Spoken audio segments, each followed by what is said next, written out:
Two songs are released 2 days before David's arrest. One is titled Imaginary Love. This song itself is not moody like you would imagine with a title like that. It's kind of an upbeat song with lyrics that read, "Jump out of them clothes and jump into my life. Let's sweat it out till it's too hot tonight. Tell me when you dream, do you see me, me, me?" Then a few days later, another song comes out titled S**X. The lyrics are exactly what you imagine. Girl, you're sexy as a motherfucker because you're sexy like no other girl. Can't get enough. Don't let no one say nothing because you're bad as fuck. From heaven you fell, dancing all on my tongue, but don't kiss and tell. These songs have been heavily discussed on forums talking about singer David's arrest and all about this case of the 14-year-old girl that was found in the front trunk of his Tesla back last year. David has just been arrested, and these songs are released exactly around that time. But they're not released by David. They're released by another singer, Kara Kova. This is a stage name, and the real individual, the musician behind that stage name, is Caleb Burke, David Anthony Burke's 18-year-old little brother. The first song is released just 2 days before his brother David is arrested and charged with the murder of 14-year-old Celeste Rivas Hernandez. And with a case like this, it seems like anyone who is around David by choice, whether it be familial ties or friendships, they're going to be scrutinized by the internet. With a lot of people wondering if maybe some of these people knew what David was doing. If his close friends and family members knew, or maybe they even helped. Every single person who was around David is being questioned on forums as to whether or not that they are a potential accomplice in the murder and dismemberment of Celeste Rivas Hernandez, a 14-year-old girl. And this is a deep dive into every single one of those people. We would like to thank today's sponsors who have made it possible for Rotten Mango to support NCMEC, the National Center for Missing and Exploited Children. This episode's partnerships have also made it possible to support Rotten Mango's team of dedicated researchers. We'd also like to thank you guys for your continued support. As always, full show notes are available at rottenmangopodcast.com. Please be aware that there are mentions of grooming, CSA, CSAM, and dismemberment in relation to a minor, a 14-year-old child. We have 2 previous episodes from like 7 months ago on this case, back when Celeste Rivas Hernandez's body was first found in the trunk of David's car. However, for those that haven't seen those, I would encourage you to watch those first. If there's a moment in these videos where you're like, oh, why didn't you talk about the song that David allegedly made in Celeste's name? Why don't you talk about this that's been circulating online? Most likely we covered that 7 months ago, and I didn't want this to be a complete repeat. I've tried to provide enough context and foundation to the case so that you're not lost as we go through most of the recent updates. I've also just done another update episode right before this one airs. There's another episode that I highly recommend watching first before you begin this one. We talk about all of the things that happened up until David's arrest, the grand jury investigations, Neil Langston being arrested, and then finally David being arrested. And we still have a lot of ground to cover. We went over some of the prosecutor's preliminary brief of what they believe, what the DA, what the police believe happened in this case, when they think Celeste Rivas was killed, when they think she was dismembered, when they think David purchased certain items. We also went over all of the autopsy details that were made public. In this episode, we're going through all of the named potential accomplices. These are just Reddit theories. These are people piecing together little clues to wonder out loud on the internet if maybe other parties were involved. And that's how David got away with it for so long. We're also going to dive into the legal aspect of things, what we're expecting for the preliminary hearing that's coming up in June, what David's parents have said publicly about this case, what Celeste's family has publicly said about this case, and also a deep dive into who the David's attorneys are, because they're kind of crazy. And the judge on this case, as well as the DA. So with that being said, let's get started. One of the key figures in this case online has become a man named Steve Fisher. He's the private investigator that's been digging into this case, and he has access that a lot of people do not have. And a lot of people have mixed feelings about whether or not they like this guy, whether or not he's just like a grimy persona on the internet that's trying to get his 3 seconds of fame off of this case and maybe pointing the finger a bit too much, or he's someone that's kept this case alive by drawing more and more attention to it up until David's arrest. Everybody has a mixed opinion. But he does have access to this case that we don't have. David allegedly commits this murder inside the garage of a house in the Hollywood Hills. David does not own this house. He rents it under his manager's name. So after the LAPD conduct a search of this house back in September of last year, the real homeowner, the property owner, like we talked about in the previous episode, they hire a PI named Steve Fisher. They're like, we need to investigate everything. We want answers. We want to know exactly what happened in our house. The questions that they really want the PI to answer are, quote, did any acts related to Celeste's disappearance or death occur at or materially involve the rental house? We know now, yeah, it probably did. But the DA was not telling them that back in October of 2025. So they're like, we want to know if she was murdered in this house. Like, we want to know what happened in this house. Another question that they had was, what digital and physical traces link the property to the Tesla that's later impounded? Are there overlooked items or recordings from in or around the home or neighborhood that should be preserved and provided to law enforcement? He says, how I work with the landlord and LAPD, I was hired by the landlord to protect legitimate property interest and to ensure potentially relevant house-tied evidence is preserved and transmitted. The goal is to reduce uncertainty about whether the residents play any role to relay my findings to the LAPD. He says, LAPD served a search warrant to the house. His management contacted the owner and basically said that they're breaking the lease. They're going to have the movers come the next day, which they did. And they came in and they grabbed certain things, but they left a lot behind. And they basically then said, anything that's left behind, just do what you want with it. We're out. David's never seen again. Now we find out he was just in another rental house just a few miles away. Steve Fisher, the PI, says months ago, he found the burn cage. He found the chainsaw in the garage. He says, and we couldn't get past the chainsaw or the burn cage. Just there was no reasonable use to have it there. And now we find out that it does appear like, they played a role. We're really confused about this. What happened to this tissue and this blood marrow from the chainsaw? Because they make it sound like there was trace amounts found, and they didn't really turn the house into a crime scene. They didn't hold it long when they did the search warrant. So it's really confusing. It seems like a chainsaw would have absolutely created a horrific scene. It is very confusing, right? Because if it was a crime scene, how come they didn't do any crime scene? So they didn't do a crime scene tape, but I would say that LAPD probably knows how to work under discretion a little bit better. They did come out and said that they did extensive luminol tests, although Steve Fisher is like, I didn't find any traces of luminol. Typically, they make a mess when they search a house like that. He's like, I didn't really find any mess that you would associate with an active crime scene like this. Okay. So Steve Fisher is saying, and there's a third kind of netizen theory that's been floating around of Steve Fisher himself has stated that he's been hired by the homeowner to more or less protect property interest as well.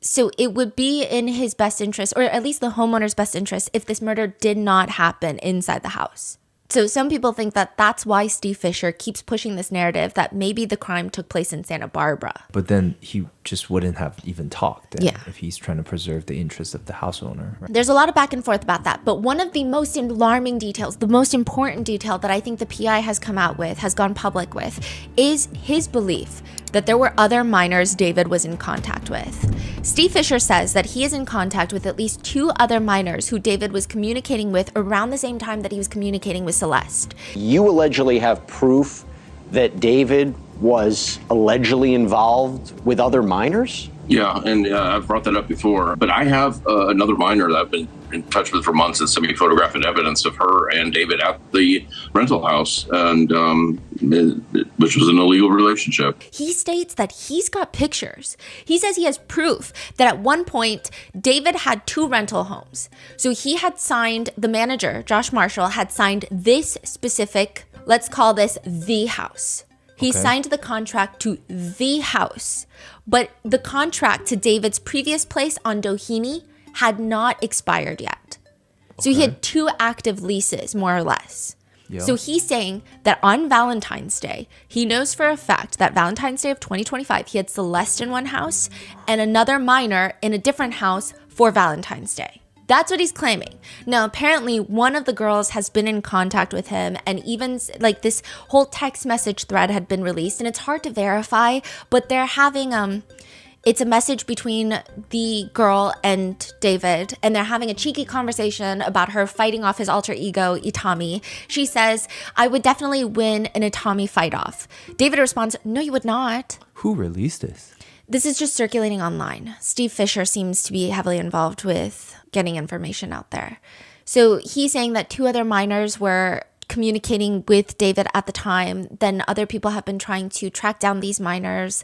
They've been DMing them. They've been releasing the DMs. And I would just be wary of reaching out to people who you suspect to be involved in this case, just especially if they're minors, because I think it puts them in a situation where they're at a disadvantage of maybe they're not exactly sure what to say, but they feel pressure to say something.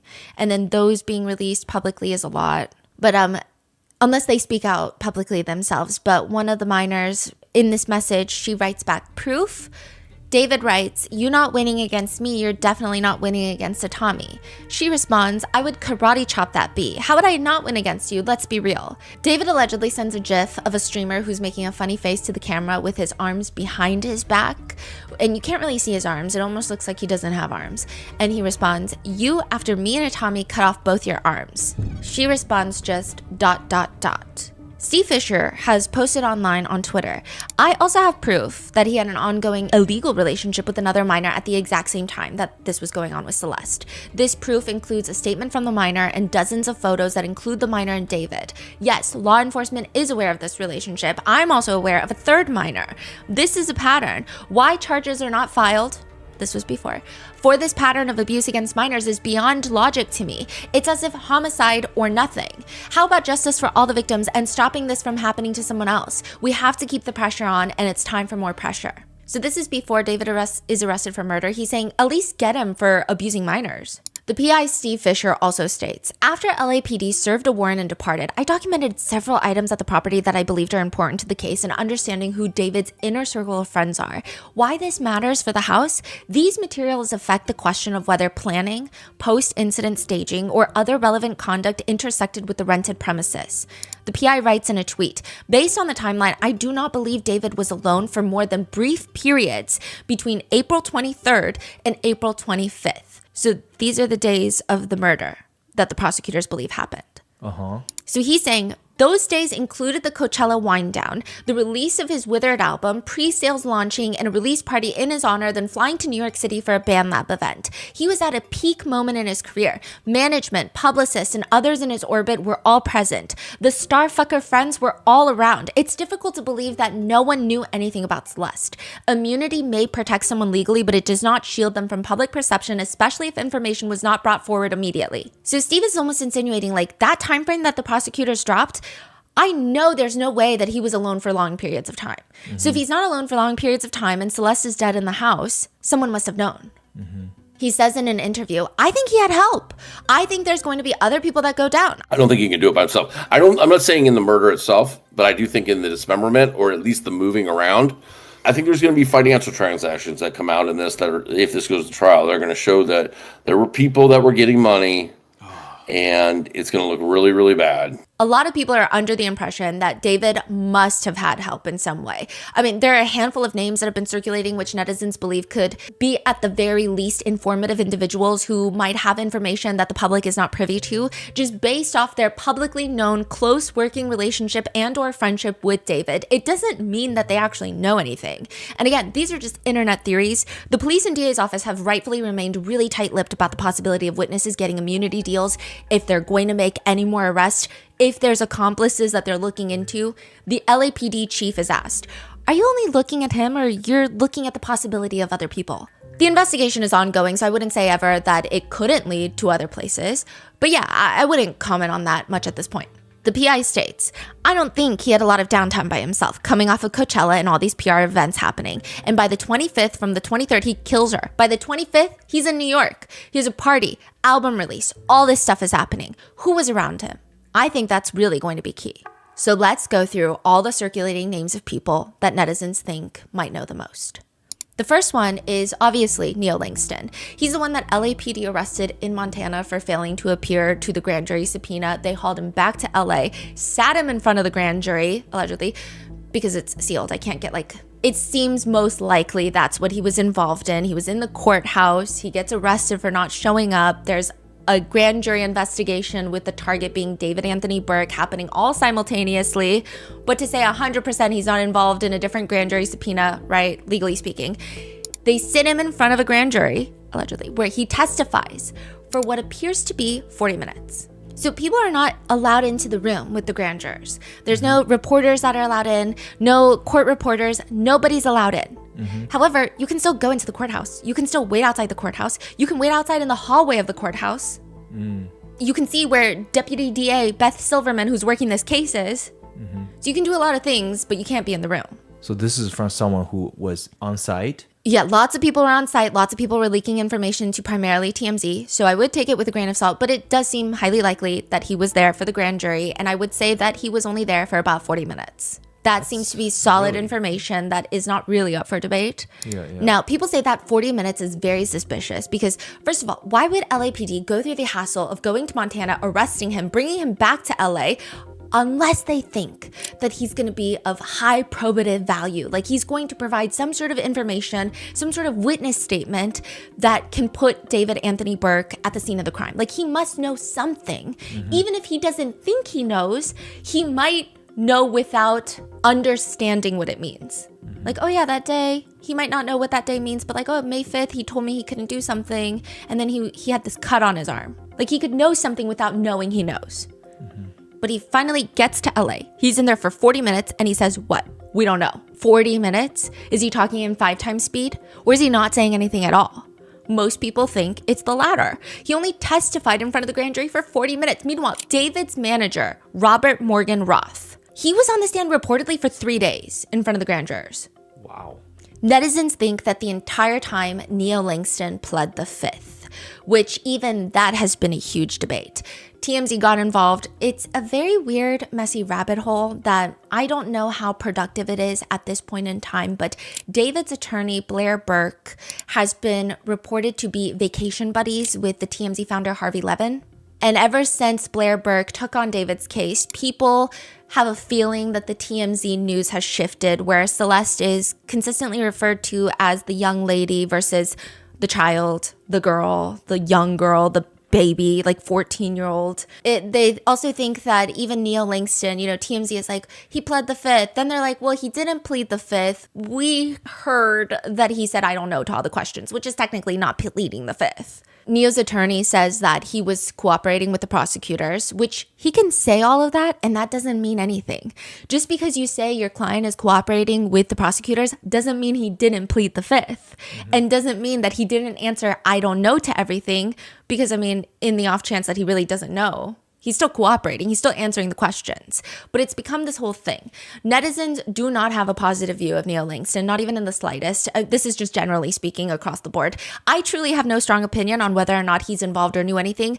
I genuinely think that you could put Neo Langston in a white padded room with a light bulb that has the same voltage, the same looms of like the sun. It's like lighting up the entire room, and I would still say that Neo is not very bright. That's just who he is at his core.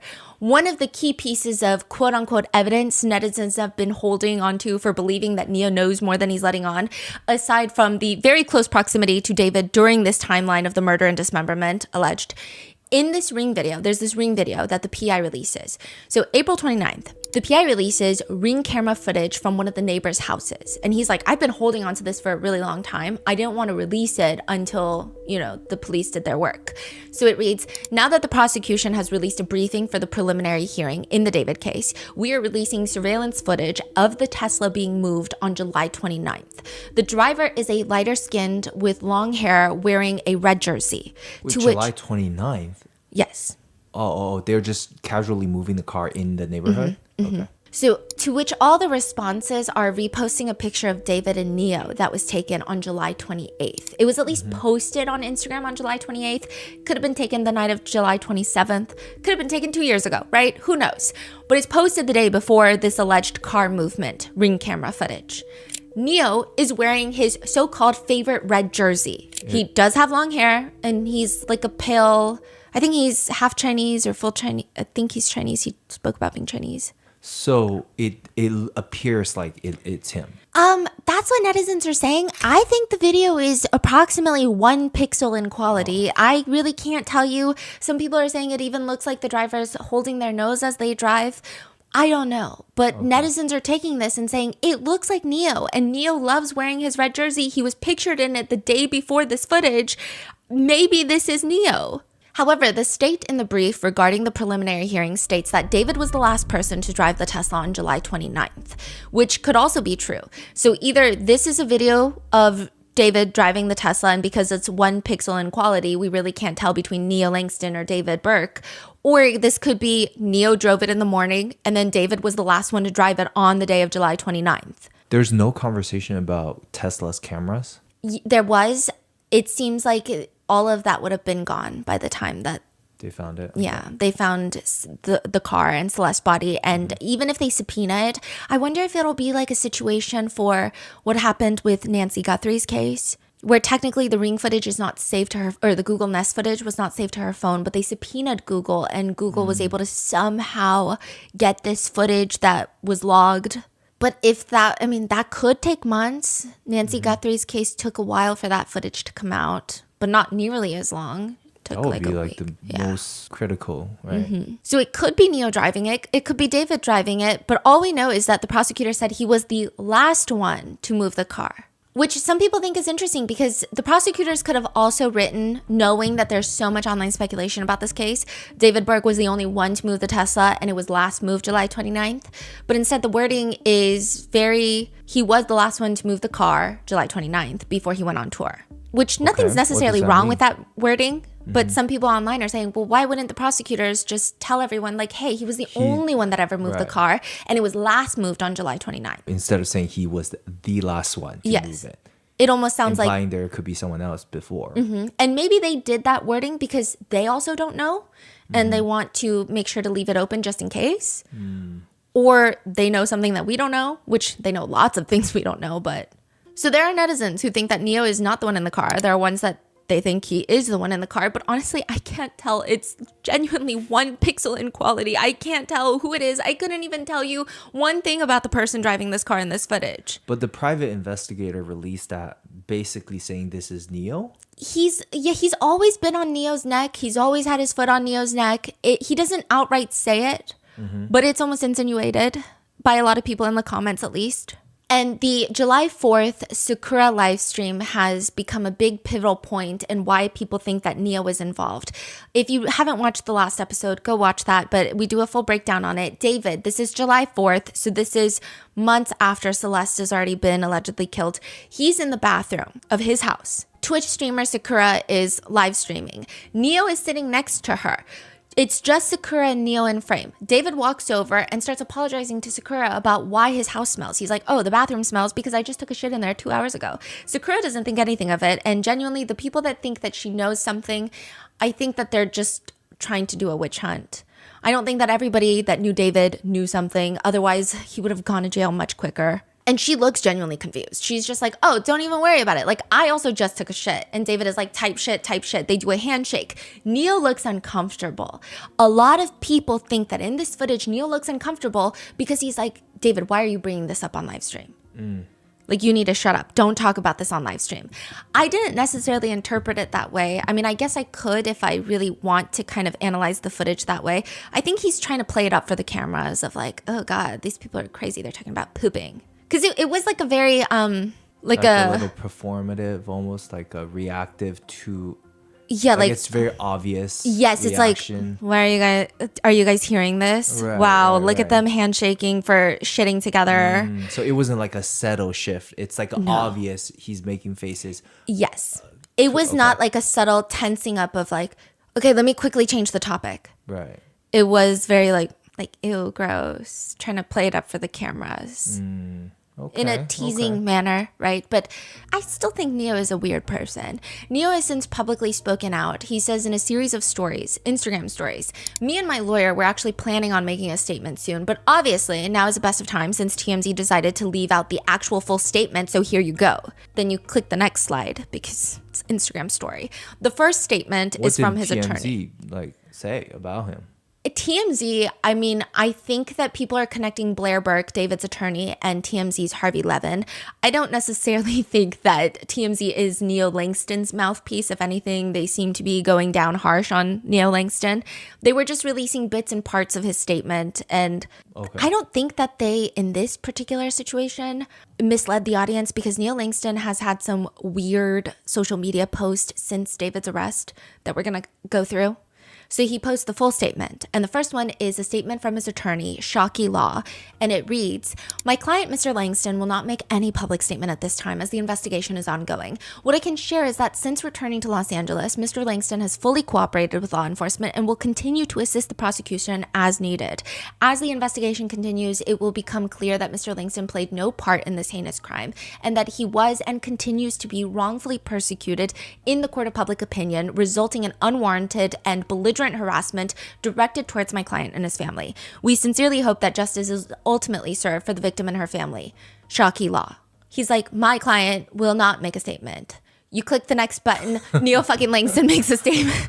Okay, now I do think that this was probably heavily vetted by his attorney, but just like the irony of like, we will not be making any statements. Here's a statement from my client on his Instagram story.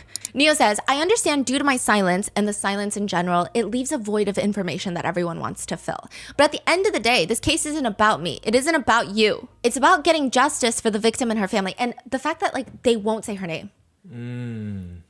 Everyone knows her name. Just say her name, Celeste Rivas Hernandez. Why do you keep saying the victim and her family?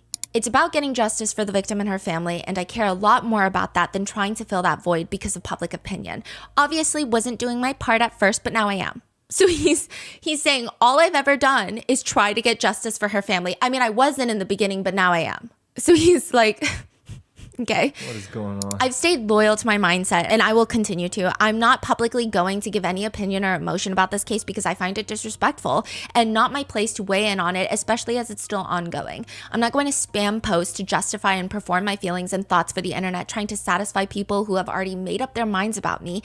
In time, the record will speak for itself, and I'm moving on with my life. To which one netizen responds on Reddit, quote, "Obviously wasn't doing my part at first, but now I am. This guy is not serious, LMFAO." To which people have this whole conversation. I literally died at that part too. Like, what the fuck? What made him do his part now? Getting arrested? Someone comments, yeah, getting arrested does wonders on helping people cooperate. If they had brought these people in for questioning on day one, this would have been solved last year. The private investigator takes to Twitter saying, "So here's the thing, Neo.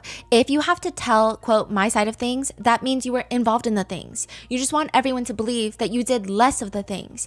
People who weren't involved don't have my side of things. And how tone deaf are you exactly?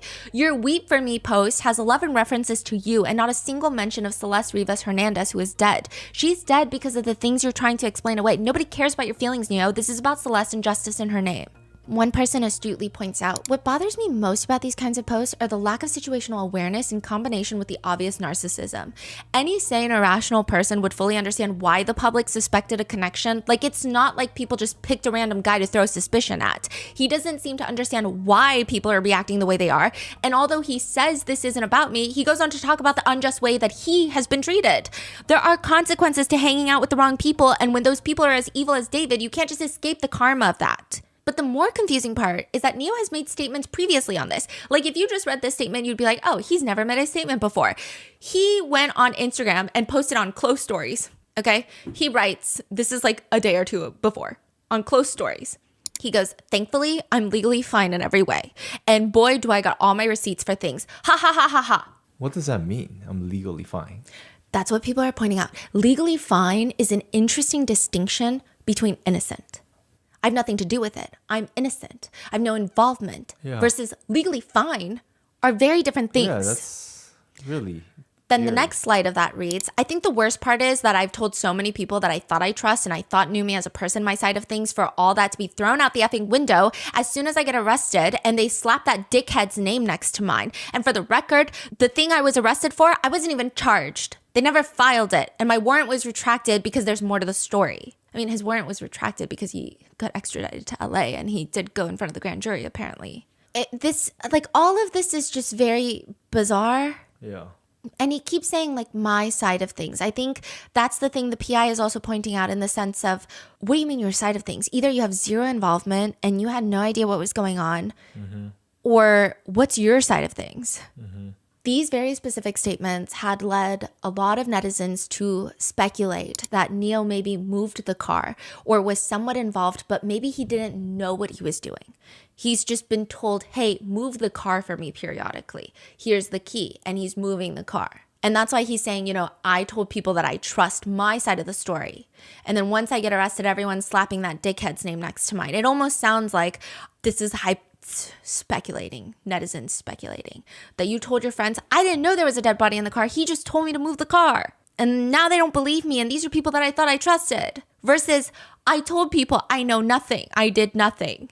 Yeah. That could also be why he says that he has the receipts. Or it could mean that he's not involved at all. But again, the legally fine distinction is a bit odd. Some think that he could be saying that he's legally fine because he got some sort of immunity deal. However, if that is the case, I think that the DA's office would be probably incensed that he's posting stuff like this. People have also taken to posting him walking out of court, and they're commenting that he looks like someone who just is walking out with a deal. One netizen theorizes, y'all remember the neighbor who found the Tesla key in the drain? So that was like a thing 7 months ago. Remember, one of the neighbors came out and was like, I found a Tesla key in the little drainage. No. Yeah, it was like a thing. I don't remember this. But then people couldn't tie it to David's Tesla because everybody loses their fucking Tesla key. And everybody's got a Tesla in LA, So there was like a Tesla key that was found in the drain near that area. People are saying, I think maybe Neo was supposed to move the body in the car and he lost the key. And so that's why he couldn't move it, because David was on tour. He would need the key. But other people are saying that doesn't make sense because Teslas have an app where you can just unlock the car from anywhere in the world. Like, you don't even have to be within the vicinity. So that wouldn't make sense. Even if he lost the key, I'm sure David or Neo would have just unlocked the car from the app. So that's what other people are speculating. Others just have a very bad feeling about Neo, with one comment writing, I think it finally hit Neo that David is fucked.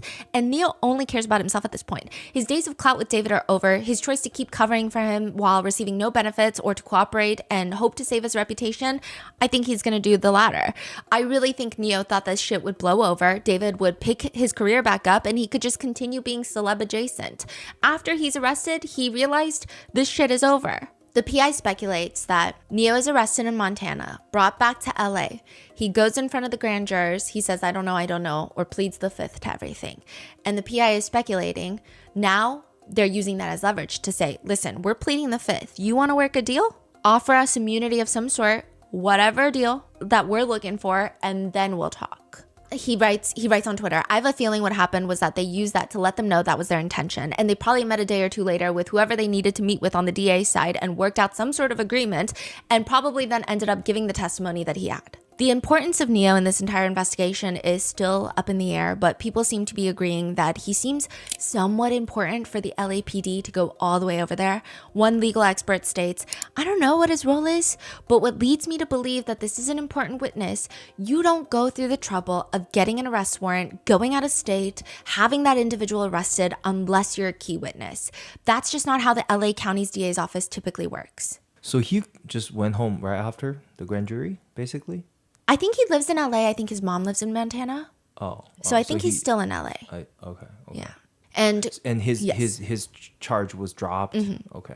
Now, the same legal expert speculates, ideally in a case like this where you have an individual who's the target of your investigation, so that would be David, and he's surrounded by an entourage, and members of the entourage probably don't want to cooperate or rat or snitch, whatever you want to call it, the DA is trying to use that grand jury to lock in their testimony so that they can go to trial and they can't go sideways. Basically, so potentially Neo or other people can't change their testimony. There's also a circulating TikTok of a guy whose father is an auto mechanic. And he says, here's the weird thing. He's saying that David ordered 2 chainsaws. He's like, my dad is an auto mechanic. Like, these chainsaws, they don't break. Like, you don't need 2 of them. You need 1. So why did he order 2? And he's speculating that he ordered 2 because he had an accomplice. And a lot of the comments are pointing at Neo. My dad is a mechanic. And so as I'm talking with him about all the things he bought, I'm like, yeah, he bought 2 chainsaws, this and that and the third. And he stops me. And he's like, why'd he buy 2? And I'm like, I don't know. And I was like, maybe because like one of them would break, or maybe one of them's faulty. And he looks at me, he's like, no, they don't break that easily. so why the fuck did he buy two? And I'm like, I don't know. He's like, no, somebody had to help him because you would never need two chainsaws. Those things are powerful and, you know. But I don't necessarily know if Neo would have been involved in dismembering Celeste. I think Neo reminds me, or at least strikes me as the type of person who's really only out for himself. I'm not entirely sure how much he would be willing to risk his entire life and freedom for David, who seems to be just a friend that he was using for money and clout. Unless David promised him the world, which, I mean, I still just don't see how that would make sense. Another thing is with the two chainsaws, maybe an auto mechanic knows that they're not going to break, but I don't know if a regular civilian like David would know that. I also think that there was some speculations online that David ordered two chainsaws because he didn't know how to charge, that you would need to charge the battery. So instead of like he ordered two, like there are just there are lots of speculations on why two chainsaws instead of one. I don't know. So he ordered two chainsaws from Amazon. Yes. And the private investigator only found one? I think he found the boxes. I don't even know if he found, like, we don't know if those are the ones that he ordered on Amazon. Like, it's very hard to, I see. Okay. The preliminary brief, if I recall correctly, it said to the chainsaws and other tools. Like, they left it open as well. One comment summarizes, I mean, it really doesn't make any sense that any of his friends actually helped him dismember the body. Being a friend you mooch off of versus being a friend you will go down to jail for life are very different. I mean, unless it was his parents, I don't even know if David's parents would go so far, considering they have other kids. Another person comments, I can't see Neo doing life for a short-term friend. I wouldn't even do that for a long-term friend. If he has nothing to worry about, it explains why he's being so nonchalant about this and posting on social media. I was convinced that he had something to do with it, but that was mainly down to the private investigator heavily insinuating he was the last person to move the Tesla. It's going to be very interesting to see the receipts. One person writes, maybe his stories are being read into incorrectly. Maybe, quote, more to the story refers to there being more to the story of what happened for him being dragged into LA to testify. Maybe other people were pointing the finger at him and it wasn't real. Maybe the receipts are simply related to his name being cleared in this case. I don't know. Regardless, a lot of netizens think that Neo might have to at least probably known that Celeste was a child and could have potentially known the nature of what was going on between David and Celeste. How could he have not known she was a minor? And these are still crimes. Even if he didn't know about killing and dismembering, that's still a crime what he did to Celeste. And if he did know, how could you not do something about it? Then you have Josh Marshall, who was David's manager. A lot of people have a lot to say about Josh Marshall. It comes from the fact that mainly he's David's manager. I will say a few threads that they think are connected is first the email. There is a screenshot going around of an alleged anonymous email sent to David's management team back in February of 2024. So this is a year before Celeste is allegedly killed. That reads, there's been talk about the artist David possibly having something to do with the disappearance of a 13-year-old Celeste Rivas. If that statement holds any merit, please do the right thing and take her home. Her parents are very worried. They attach a photo of Celeste's missing persons poster. Steve Fisher, the PI, writes on Twitter, early in the case, I released information about an email that was sent to David's manager, Josh Marshall, and another person, notifying them that Celeste Rivas Hernandez was a missing person. Josh publicly denied this in TikTok comments, claiming this was untrue. However, an alleged copy of that email was leaked tonight on Reddit. The screenshot circulating online is said to be one that Josh took himself, sent to David, who then forwarded it to one of Celeste's friends, and there will be more that proves that this is a known relationship between an adult and a child. So the PI is saying, like, I know Josh Marshall saw this. Right, okay. Or he's speculating heavily that Josh Marshall saw this. Steve Fisher further alleges that David also knew about this email because apparently, like I said, he's saying that David forwarded this email to other people and these other people are how the PI got it. Is Josh Marshall a big time manager or is it just... He's the founder of Mogul Vision, which is like the sub label that was managing David. Lil Mosey, he discovered, I guess you could say he managed Lil Mosey. He worked with a few other slightly bigger names. Okay. Yeah. Okay. Now, after that email was sent, apparently Celeste goes back home, remember? And also when the sheriff's department goes to David's house. But in an alleged TikTok comment, Josh Marshall reportedly writes, and this is a random TikTok account that was created in Puerto Rico, which a lot of people do believe that Josh Marshall lives in Puerto Rico. I don't know, take it with a grain of salt. There's no way to verify that this is Josh Marshall's account, but a lot of mainstream media have even reported that this is Josh Marshall, so I don't know. He responds as if he is Josh Marshall. So again, up for debate, but it reads, "This video is false." So there was this whole video on TikTok of someone accusing Josh Marshall of being involved in helping kill Celeste. The comment reads, "This video is false and the person is misinformed. This is the only time I'll speak on this matter for now. This has been a tough time for my family as I am a father of 3 children. I received no emails and I'm no one's roommate. I live full-time at home with my wife and kids. My daughter is 14 and this news is affecting so many lives. I never received any emails. I had zero knowledge of anything and I don't live in California. Also, I work remotely 95% of the time and my job doesn't require me to have much interaction with any of my clients / David, as there are many others that work with him on a day-to-day capacity, not me. This news is tragic for so many and for her family. I hope the proper authorities get to the bottom of it soon. Let me remind people, a lot of this is speculation and alleged. In the meantime, I'm with my family helping them emotionally get through the news of this tragedy. Please report on factual information. Josh Marshall." He's the one that you say he went to the grand jury and then... That was Morgan Roth, his other manager. So Josh Marshall is part of Mogul Vision. Okay. So like the record label. Is he the one that rented the place for him? Okay. Mm-hmm. Yes. So he wasn't there. And then he has another manager for... It's unclear if Josh Marshall was subpoenaed by the grand jury. Okay. But Robert Morgan Roth was there for like 3 days. And who exactly is he? He's the touring manager. Oh. Yeah, so he also works with... he's spending a lot of time with David right after... Yes. So murder. Robert Morgan Roth works with Mogul Vision, but he also is like co-president of Zara Brothers Tour or something of that nature, something like that name. He is basically handling all the touring stuff. So yes, he was probably there on tour with David the whole time. Wow, I see. Yeah. Whereas I don't think Josh Marshall was. If anything, I'm sure David had a different, smaller manager that handled his day-to-day, like Josh Marshall said. This is not me saying that Josh Marshall is a good person or anything. I mean, I don't know him at all. But I will say that Josh Marshall's Instagram is also registered in Puerto Rico, so this could be Josh Marshall. But it's also weird that he would make his first and only statement on TikTok comments, of all places. Not like a proper PR statement for being the founder of this mini record label. It just doesn't make sense. Also, I don't know if Josh Marshall should be stating that he barely had interactions with David when it's clear that David was at his wedding in July of 2023 and even performed. This is also like a super intimate wedding in Italy. Josh Marshall's wife had posted about it and it's still up on her Instagram. It's like each row of the wedding has like 3 seats in each row. It's a really intimate wedding. And maybe David's just there to perform for his manager boss, right? But it's still kind of odd. The email, I will say, is a big part of why Josh Marshall's name comes up, and the fact that he's the one that signed the lease to the Hollywood Hills place that David was living in when this occurred. And also the Fonda Theater concert. There is a concert in LA at the Fonda Theater from June 27th, 2024. It was like a 3-day concert.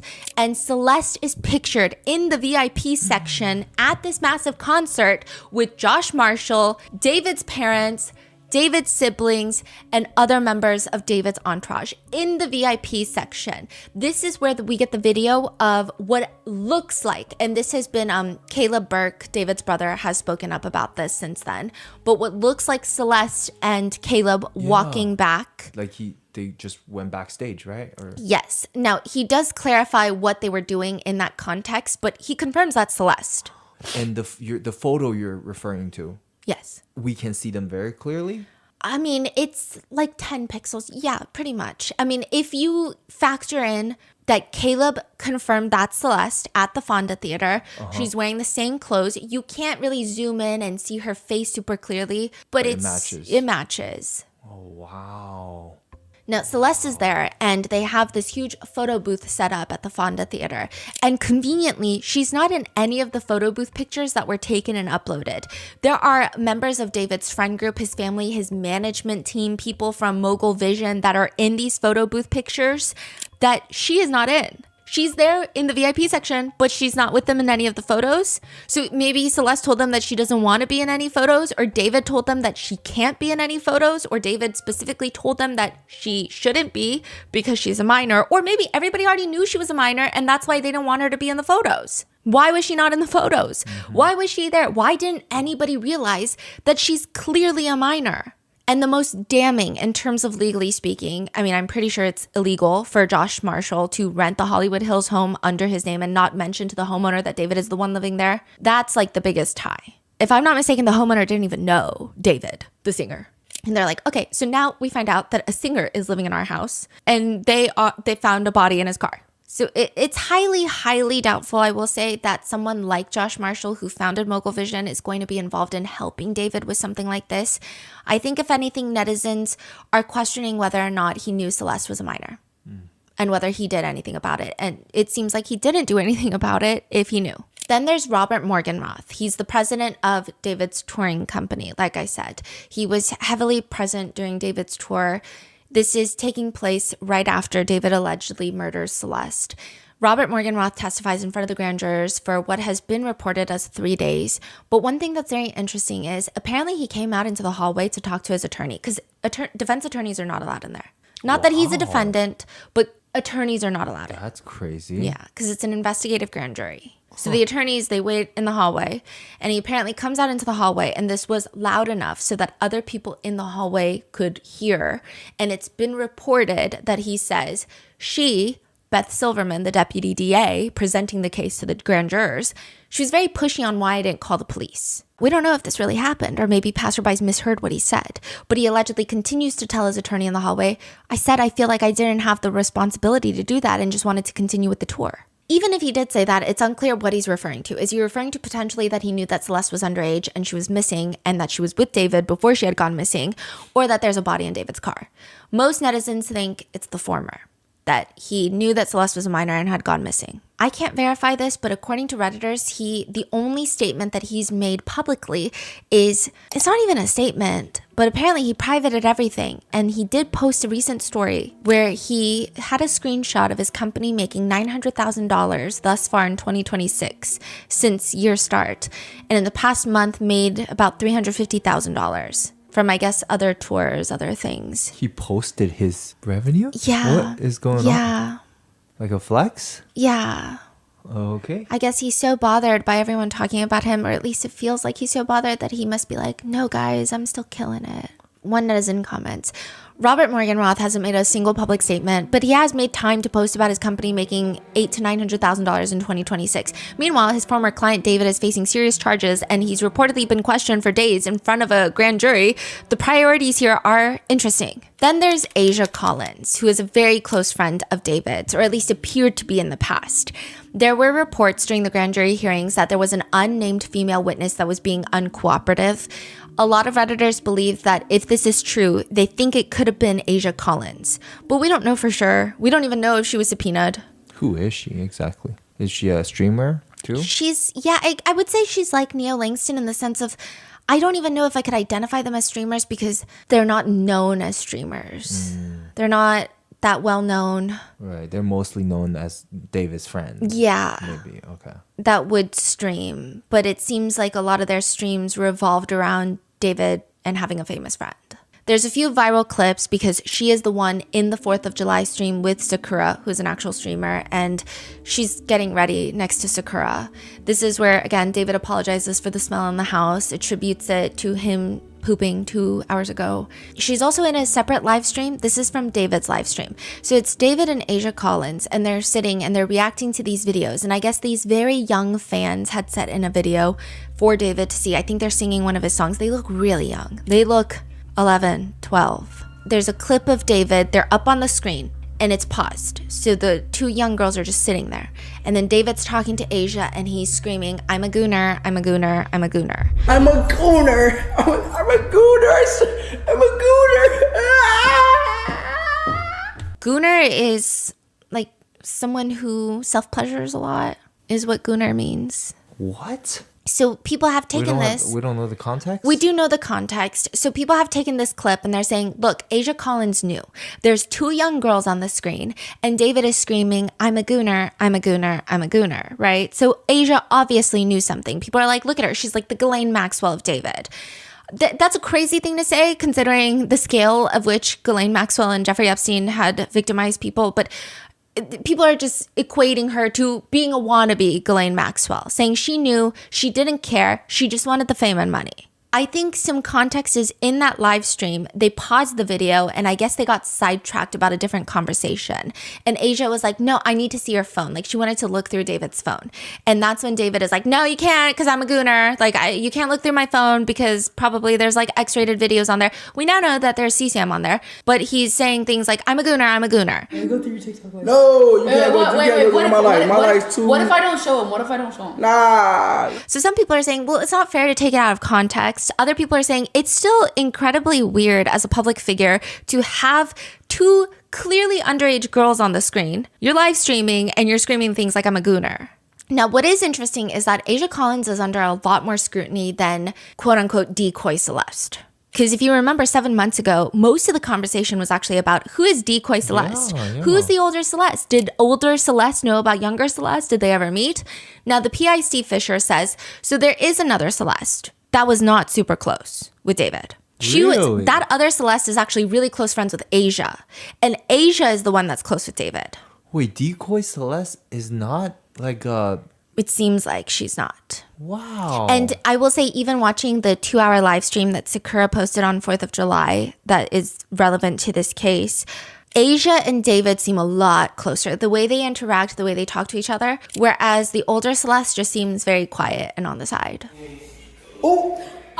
Sorry. Excuse me. She doesn't seem that familiar or comfortable around David. Interesting. So her and David were not like dating or anything? No, it doesn't appear to be. Huh, that's weird. Yeah. Okay. She is really close with Asia. And the PI says, who's one of the people that was always around. So that was just a coincidence. There was another Celeste. It wasn't a decoy or anything like that. That's what the PI is saying. Asia, I do think, is getting a lot more scrutiny because of the way that she's been handling a lot of the questions that netizens have. Asia had put out a statement reading, since people are being super disrespectful, I will clarify some things. I did not know the girl nor her age. May she rest in peace. I have never posted any videos with Celeste Rivas, only my friends Vanessa and Celeste Herrera, who are commonly being mistaken as Celeste Rivas. Everyone wants to act like TikTok detectives, yet they can't tell the difference between people of color. Let's pack it up, y'all. She's stating that she did not know Celeste, the victim. I don't know why she says the girl. I think that language made netizens dislike her quite a bit. Yeah. But she also says that she didn't know Celeste's real age and that she never knew Celeste. So there's an Instagram DM where Asia is referencing a missing poster of Celeste Rivas Hernandez. And she writes in this DM to somebody else, bro, this is my friend's girlfriend, question mark, question mark, question mark, question mark. It almost feels like this is the time that she discovers that Celeste Rivas Hernandez is a minor and missing. To which the person writes back, is there a way you can confirm? She's 13. Asia allegedly responds, what the fuck, you're lying. Wow, this is 2024. A year before she's killed. Right. So you're saying you didn't know the girl, you didn't know her age, you know nothing about this. But I mean, if these DMs are real, they prove otherwise. Right. Asia Collins puts out a statement that reads, this investigation is ongoing. I will speak on things when I can and feel ready. Please respect my privacy and allow for the police to do their job. Then she posts another one. For legal and safety reasons, I do not feel comfortable talking about the case. I will speak about it in due time. In the meantime, I suggest you don't believe everything you see online. And because she doesn't explain how she went from not knowing the girl to knowing the girl and knowing her age to now I can't talk, people start digging and people can pinpoint her being in the same location that Celeste was in at one point from the Fonda Theater in Los Angeles.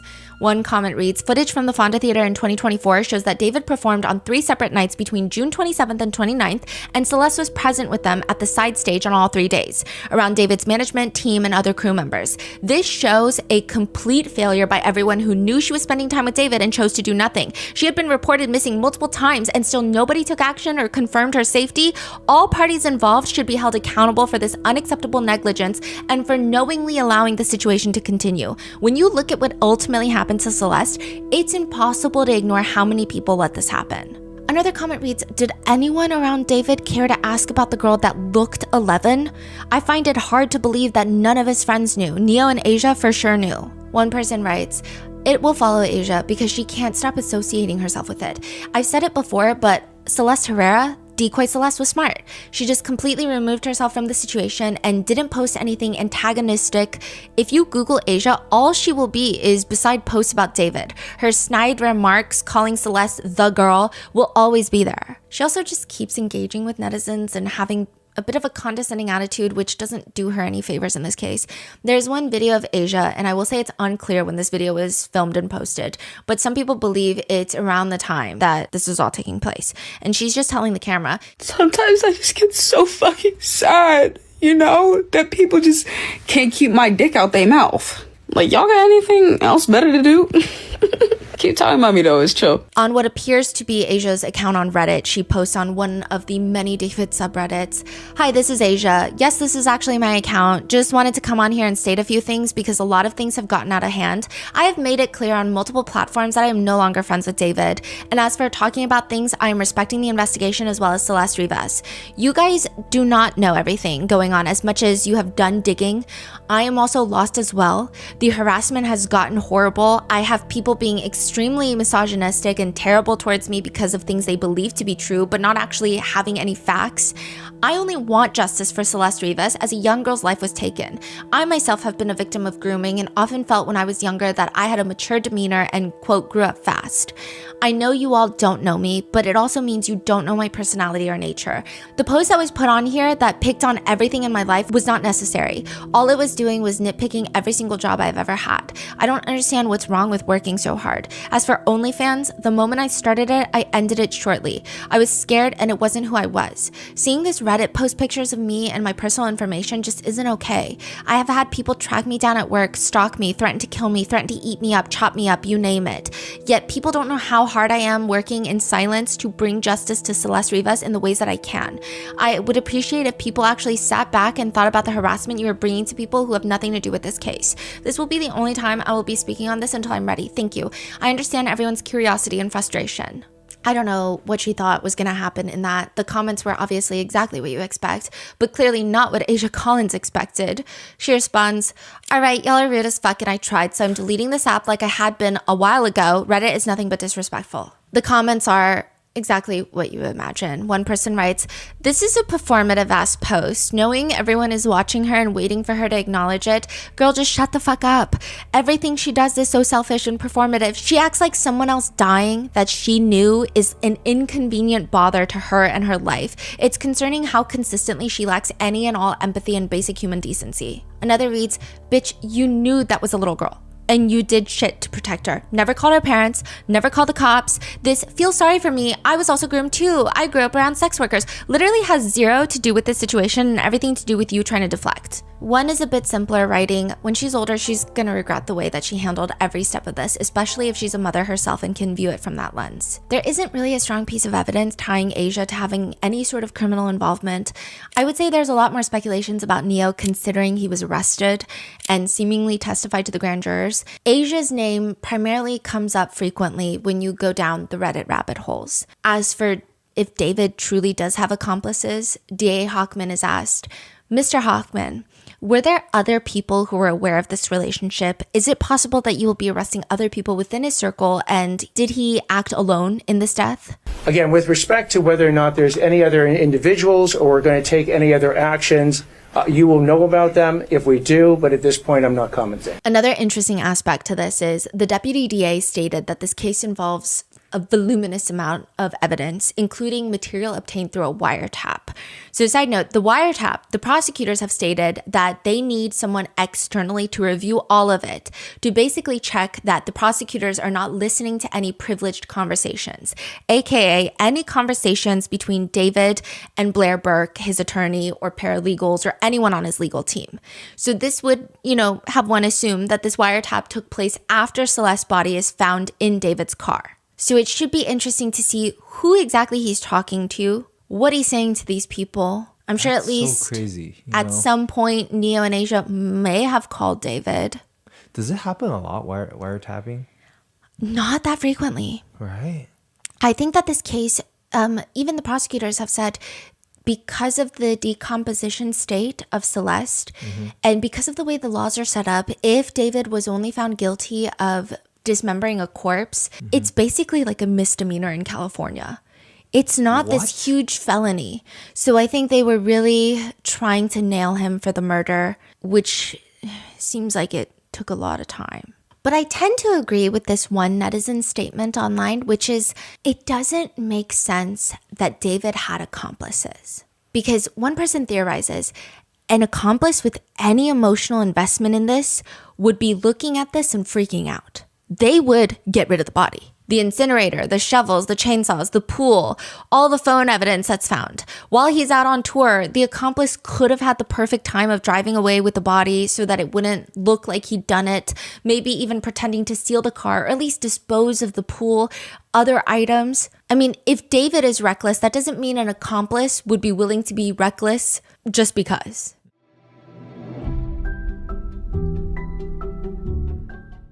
You know that feeling when you come home late from work and those puppy dog eyes just pierce right through your soul?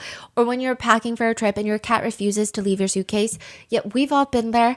Pet parent guilt is real, and you know what? It's completely normal. That's exactly why Hill's Pet Nutrition exists. They understand that being a pet parent means being human. With all of our imperfections and daily juggling acts, Hill's science-led nutrition helps you give more love than humanly possible. Whether it's those long work days or trying to balance attention between multiple pets, Hill's Pet Nutrition gets it. They've created science-based nutrition that supports your pet's lifelong health so you can feel confident even when life gets hectic. Because you're only human. There's Hills. Science does more. Ready to let go of the guilt? Find the right food at hillspet.com/podcast. That's hillspet.com/podcast.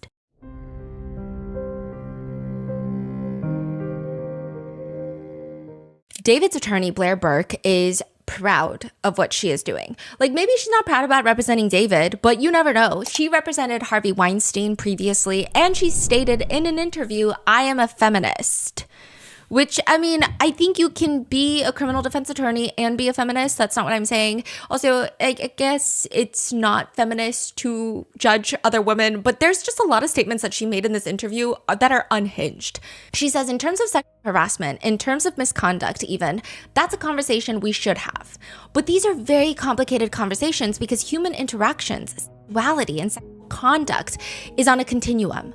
But while it's unacceptable or not allowed of us in a workplace, for instance, someone with more power to abuse their power by being vulgar or boorish or putting their hand on a woman when it's not wanted, it's important not to conflate that with rape. Every one of these acts is not rape. Every one of these acts is not a crime. It is definitely something we should be talking about, but it's not necessarily something we should criminalize. She continues, one of those very uncomfortable truths is that there are women who engaged in sexual contact with a man in situations when they're not necessarily attracted to that man, but that more powerful man was offering them something they wanted. Advancement, the Golden Globe, something they want, and they decided to have that sexual encounter in order to get that, intentionally, consensually, and later regret that they did that. We can decide that that is a fundamentally coercive act and should criminalize it. But right now, it's not a crime, and I believe it shouldn't be a crime. I believe one of the dangerous things about what's happening here is we're treating women as children. We are infantilizing women. She's talking about this case? No, so this is an interview that she did around the time that she's representing Harvey Weinstein. Oh. So this is not particularly about David's case, but this is how she views what she does for work. She says, we are infantilizing women. It's a thing as feminists we don't want to do, which is to claim that a woman doesn't have the ability to choose. This is a very, very high-profile celebrity attorney, by the way. She's represented Mel Gibson, Leonardo DiCaprio, Cameron Diaz, Lindsay Lohan, Britney Spears, Caitlyn Jenner, Halle Berry, Queen Latifah, Kanye West, Reese Witherspoon, but also Harvey Weinstein. It seems that her career trajectory went from representing a lot of celebrities for celebrity-like crimes, divorces, intoxication, paparazzi run-ins. But after repping Harvey Weinstein, it seems like she's become a defender of those that have been accused of SA. Which is dangerous, considering she believes and says things like this, or at least it's dangerous in my opinion, right? I think it's dangerous. But what do I know? She says things like, the idea of someone going on Instagram or Twitter and making accusations all of a sudden, that's enough to destroy a life. I don't think any of us want to accept that, and we shouldn't. Because when they come to our son or our father or our husband, we would want someone to care about the process. It's also really dangerous because with that comes this horrible slogan, believe women, as if some gender, by definition, only speaks the truth. She also says that the statute of limitations is very important, but even the way she phrases it, she says, if you were a victim of a crime, you need to report it, and there are reasons for it, because the freshness of it allows it to be a reflection of evidence. If you wait 20 years just because you didn't feel like it, that creates a problem. No victim waits 20 years to go to the authorities because they just didn't feel like it, because they felt like they had other things that they wanted to do. And in the interview, she does the thing that makes one instantly question her. She says, my colleague, Alan fucking Dershowitz. Alan fucking lives in the Epstein files, Dershowitz. Okay, so she mentions an op-ed that he wrote, so there's that.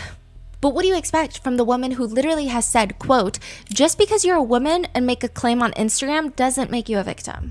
I do think that defense attorneys play an integral part of our justice system, and sure, it is her job, but she really did not have to do this interview. She really did not have to say these things, and also say that she's a feminist while saying that just because a girl has an Instagram and an accusation doesn't make her a victim, putting down women in such a condescending manner when they are probably going through some of the most traumatic moments of their lives, to trivialize that, to be a girl on social media, you're not a victim, is just so, like, it's harmful in ways that I can't even begin to express. Yes, she can be a criminal defense attorney and a feminist, and she probably could represent people who have been accused of SA and be all those three things at once. But to me, I can't fathom how you can be a feminist and say these specific things.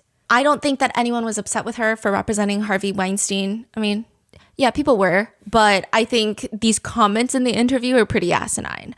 David retained Blair Burke last year when Celeste's body was first discovered in his car. He has since added Marilyn Bednarski, a death penalty defense attorney in LA, because technically David could face the death penalty. She's also just very experienced with over 100 jury trials tried in federal court under her belt, as well as Regina Peter from Blair Burke's firm.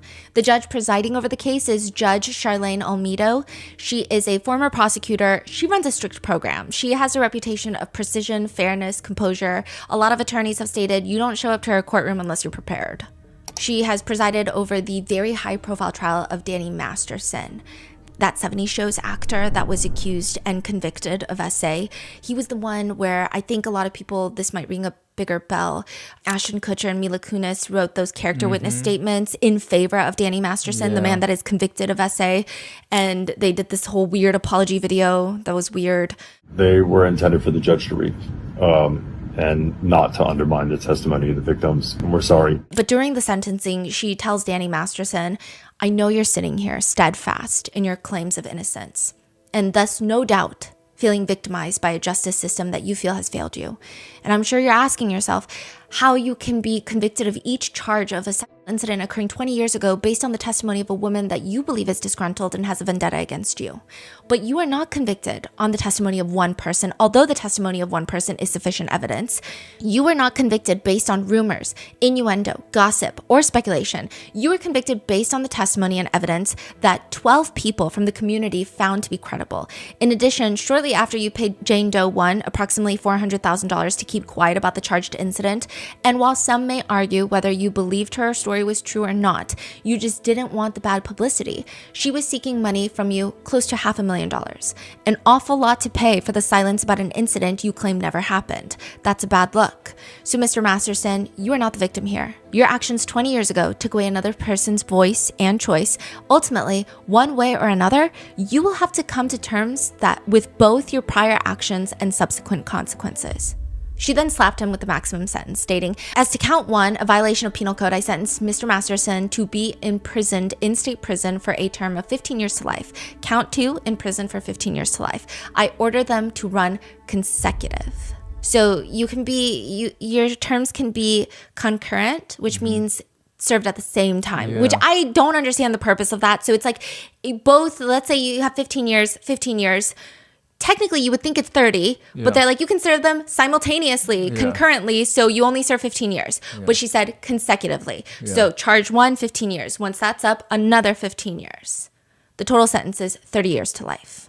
There have been a few hearings in court so far, all ramping up to the preliminary hearing. And the first 3 hearings, I will say the defense team, Blair Burke, seemed a bit not as collected as Deputy DA Beth Silverman.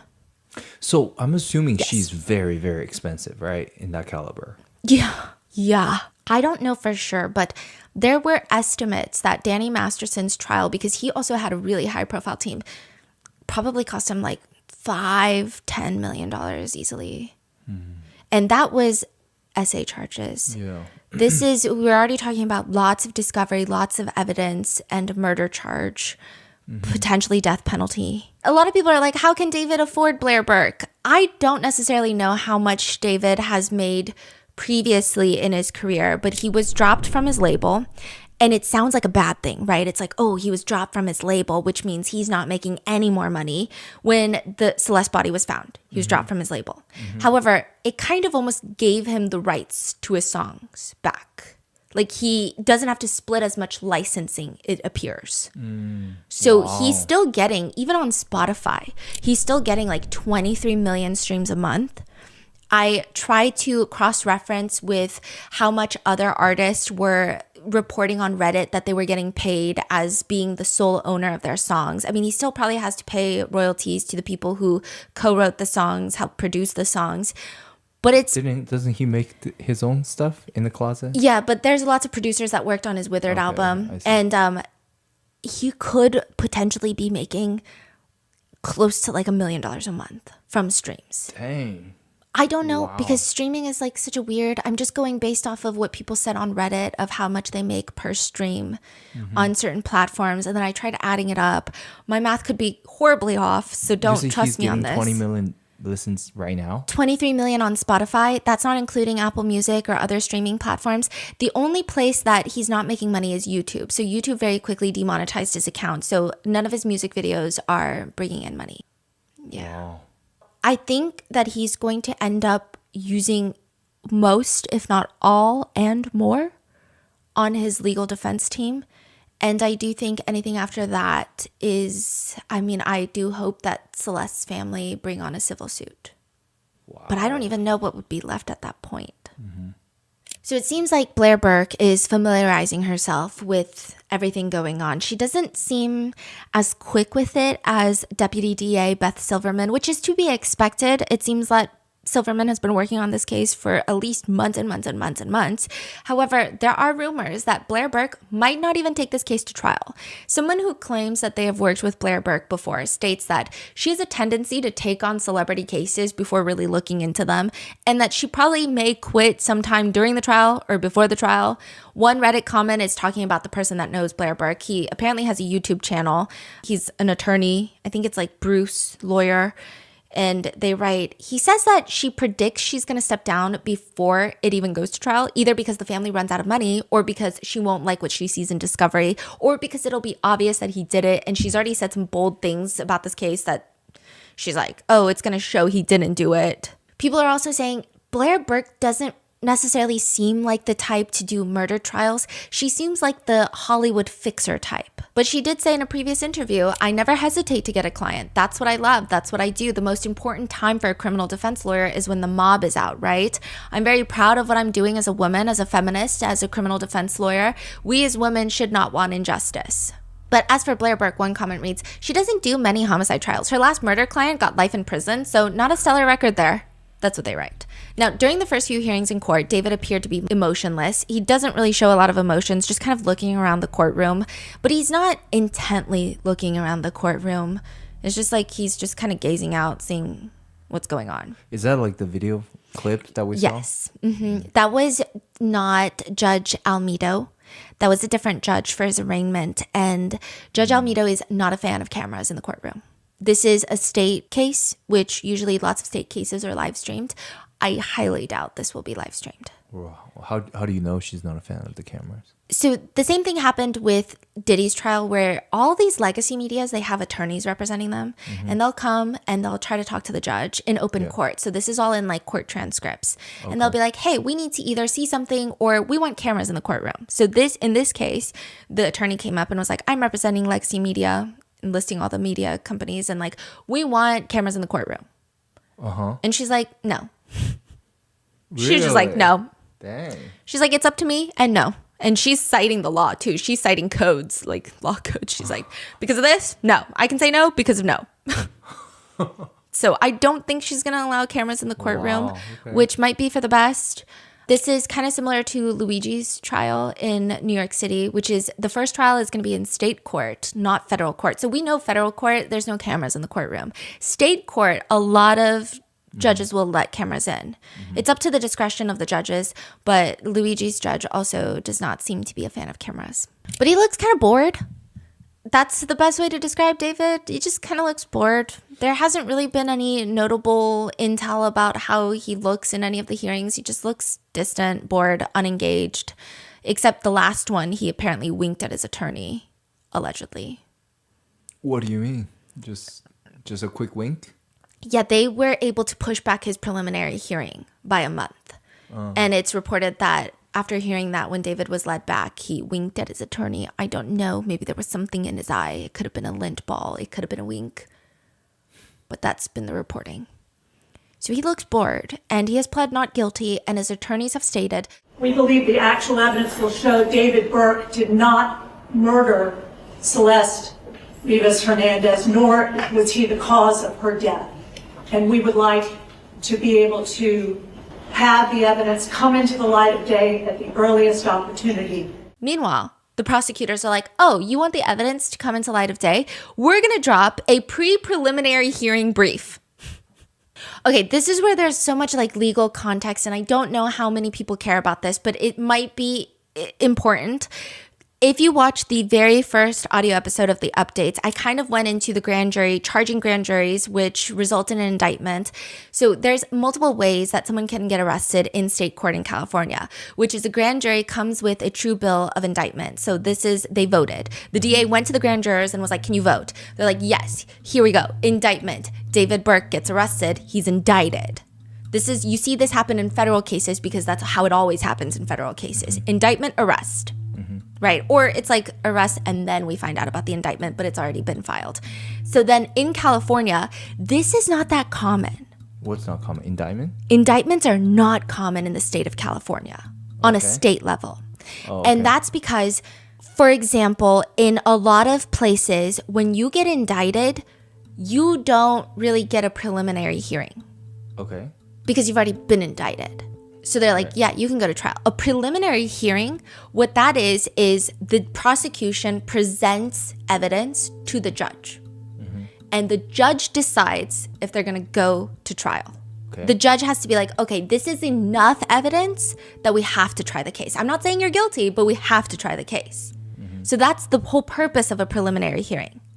And lots of DAs, if they don't want a preliminary hearing. Because they don't want to give away their and also the defense in the preliminary hearing can actually prepare and ask questions to the witnesses that the prosecutors are bringing up. They can basically cross-examine witnesses, like a mini cross. Yeah. They don't like that. The DAs are like, we don't like that. That's annoying. We don't like it. Yeah. Now, in the state of California, even if you are indicted, you can legally request a preliminary hearing. So it's kind of pointless. It's pointless because you're indicted. So in most cases, like a federal case, you're going straight to trial. I mean, you're going to have tons of status conferences and all these things and hearings, but you're going to trial. Yeah. Why are we doing another? Yeah.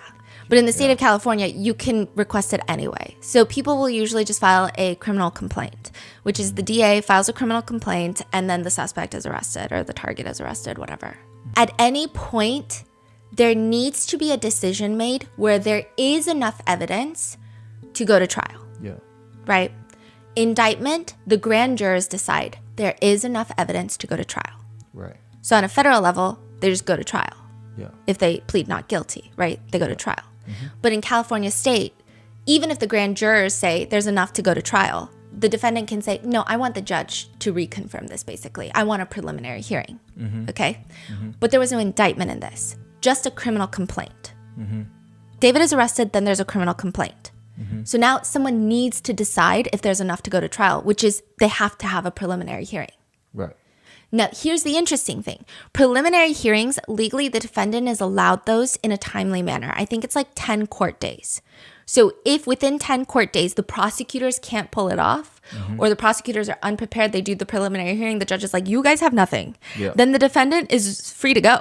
Like, you can't just keep them until you're ready to do a preliminary hearing. Right. So the defendant is usually like, okay, maybe we'll go with the preliminary hearing if they feel like there's not enough evidence. Right. So Blair Burke, she's coming into these court hearings and she's like, yes, my client would like a timely preliminary hearing. Let's schedule it. So the first schedule was like May 1st. Okay. Then they're like, we need some of the information that the prosecutors have so we can prepare for the preliminary hearing. And this is where it gets very tricky because just like the law, it's the defense is entitled to discovery for the trial. Like there is different, but you're not entitled to all the discovery for the preliminary hearing. Yeah. There's like certain benchmarks I think they have to meet, like certain discovery they have to turn over. So it's been like a whole headache. And then it got pushed to May 26th. And then the defense is like, maybe we need a little bit longer. Yeah. So now it's June 29th. And this is the thing. I mean, the fact that they were even wanting it so soon is unheard of. Usually, the defendants don't want a quick preliminary hearing. They want the defense to prepare as long as possible. They want to go through the discovery. They want to study it. They want to know, kind of what to expect, who they expect to testify, to cross-examine. And now, I don't think any of the star witnesses are going to testify. Just putting that out there, I think it's going to be lots of police officers, and I think it's going to be forensic experts. So this is what I'm getting out of this is that at first David's team was like, okay, let's just do this thing because they think they maybe can get away with it. Let's just get it over with. Yeah, sometimes from what I can tell online and from lawyers who have been speaking up about this, is that a defendant will push the attorney to want it sooner because they're like, I just want to get out of here. Like, like, come on. Let's go. Yeah. Yeah. And then as the day started to approach, they were like, wait, hold on. We need to be better prepared. Can you guys give me more information? So that's when the real, Yeah. I think there was a lot of conversation and even almost fear-mongering of people saying, well, he wasn't indicted, so the prosecutors might not be ready. The prosecutors have no idea what they're doing because he wasn't indicted and it already took 7 months to arrest him. Like, they're a mess. But in the state of California, on a state level, most felony charges do not come with an indictment. They come with a criminal complaint and there is a prelim. Okay, so you're saying you think they're totally ready. Yeah, and then just like seeing the way Beth Silverman is conducting herself in these hearings, she seems like she knows what the fuck up. The DA, right? She's the deputy DA. She's in charge of this case, yes. Yeah. But there was also questions of, David was arrested before the criminal complaint. So maybe the LAPD arrested them and the DA's office is scrambling, right? But it doesn't seem like that. Beth Silverman is coming here locked and loaded. She seems like she's been ready. She's the one that said there's 40 terabytes of evidence. Yes, right. Yes. And the defense was saying things like, we hope all the evidence will come to light and see the light of day. And that is when the prosecutors drop the preliminary hearing brief, which is a bit unusual. People don't really drop it at this stage. But it seems like they had the opening. The defense was already like, we want the evidence to come to light. Prosecutors are like, okay, bet. Like, we're going to drop this brief. And also, it's a way to control the narrative for them. And it's, I guess, in a good way, it's to educate the judge on what has been happening behind the scenes so that the judge is also very aware. Wow. Now, Blair Burke and her team did not like that. They were like, we got to seal this shit. Seal it. This cannot be public. Blair Burke said, Your Honor, late this morning, we received a digital copy of what appeared to be a preliminary hearing brief filed by the prosecution. I come to the court with a very serious concern given I think what can be characterized as the extreme media attention so far in this case. And the prosecution has appeared to file a rather unusual, in my experience, preliminary hearing brief that appears to be a very one-sided version of what is anticipated as the evidence in this case. But no evidence has been presented by the prosecution in a courtroom. Certainly, there has been no adjudication of the admissibility of that evidence. There's no ruling, basically, of if that evidence is, enough to go to trial. And we have a very real concern about the reasonable possibility of the jury pool at a future trial being tainted. She goes on to say that the brief even includes hearsay. Your Honor, we would ask the court to seal the people's brief. Obviously, we've come at the earliest possible opportunity to do so. Beth Silverman hits back. I've certainly never heard of the defense claiming that a people's filing is one-sided. I'm laying out what I believe to be the evidence that's been unearthed over the last several months and what the people intend to present the court during a preliminary hearing. It's interesting because whenever I handle these types of cases that tend to garner media attention, by the time the trial rolls around, which is, as the court is aware, years down the road usually, many people on the panels don't even know about the case. Beth Silverman goes on to state, we've had cases that garnered much more media attention than this one, and I can think of one that's going on right now. I think she's referencing Nick Reiner. Really? I okay. think. What is she saying about it? No, she's just saying I can think of one right now that's getting more attention than this one. I think that's a reference to Nick Reiner. But, I mean, this is LA County. Like, you're talking about Menendez brothers. ASAP Rocky was recently tried. Mm-hmm. Like, it's LA County. Yeah. She goes on to state more or less, hey, so, I mean, we're going to even bring all this to open court in a few weeks anyway. So what do you mean you want it sealed? Like, there's nothing in there that's going to be sealed in open court. Like, what kind of logic is that, basically? That's what Beth Silverman is saying. And she says, but I'd certainly like to see what the legal authority is that counsel claims it has before I make any other statements. Blair Burke argues, it's an entirely one-sided narrative regarding what the prosecution believes they will seek to admit in court at the preliminary hearing or what the prosecution claims will be the testimony in a preliminary hearing of witnesses. We do have a very real concern about the amount of white-hot focus of attention on this case for the last 7 months and specifically in the last 2 weeks. And we are very much concerned with guaranteeing David the right, as he is presumed innocent in this courtroom as we sit here today, the right to a fair trial. And we believe that this brief, if not sealed, will harm and compromise that right. The judge sides with Beth Silverman, the people, that she will not be sealing the brief, hitting on the fact that LA County is the most populous county in the entire nation. LA County routinely has high-profile cases, including celebrities, and, quote, this case is not unique in that aspect. And I know, Ms. Burke, and this is not to undermine your own characterization of extreme media attention, in this court's experience, this media attention is no different than the court has seen in other high-profile cases. Wow. As for her saying that the people's brief is one-sided, she's like, well, yeah, it's the people's brief, not the defense's brief. She says it's their brief, just like any filing by the defense would be one-sided in the sense that it would be a proponent of the defense position. Naturally, it's going to be one-sided, basically. Why would the people put in your 2 cents? The defense is like, okay, fine. We want to quickly get a preliminary hearing. And we want a lot of this discovery right now.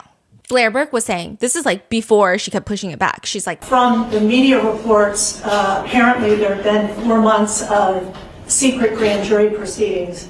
We believe that Mr. Burke is entitled at the earliest opportunity to an open preliminary hearing and the proceedings not be done in secret. So this is like, they keep pushing it back and back and back. And wait, so they wanted it quick in that moment. Yeah. Mm-hmm. Okay. And then they keep pushing it back after that. Okay.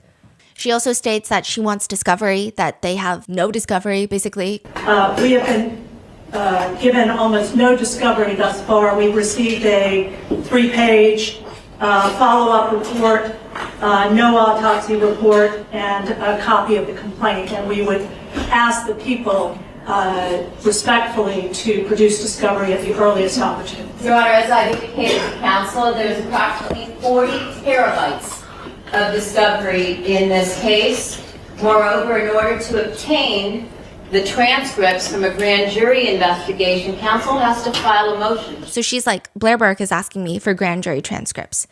Counsel has to file a motion. She knows the way the system works. Mm-hmm. She's not doing it? So she's like saying, I didn't get the grand jury transcripts. And Beth is like, you didn't file a motion to get them. Yeah. Okay, she didn't say it like that. Yeah. So Beth is like, she doesn't know what she's doing. She knows the way the system works. I'm not able to gather those. They have to be provided after the court orders them released because it was an investigation.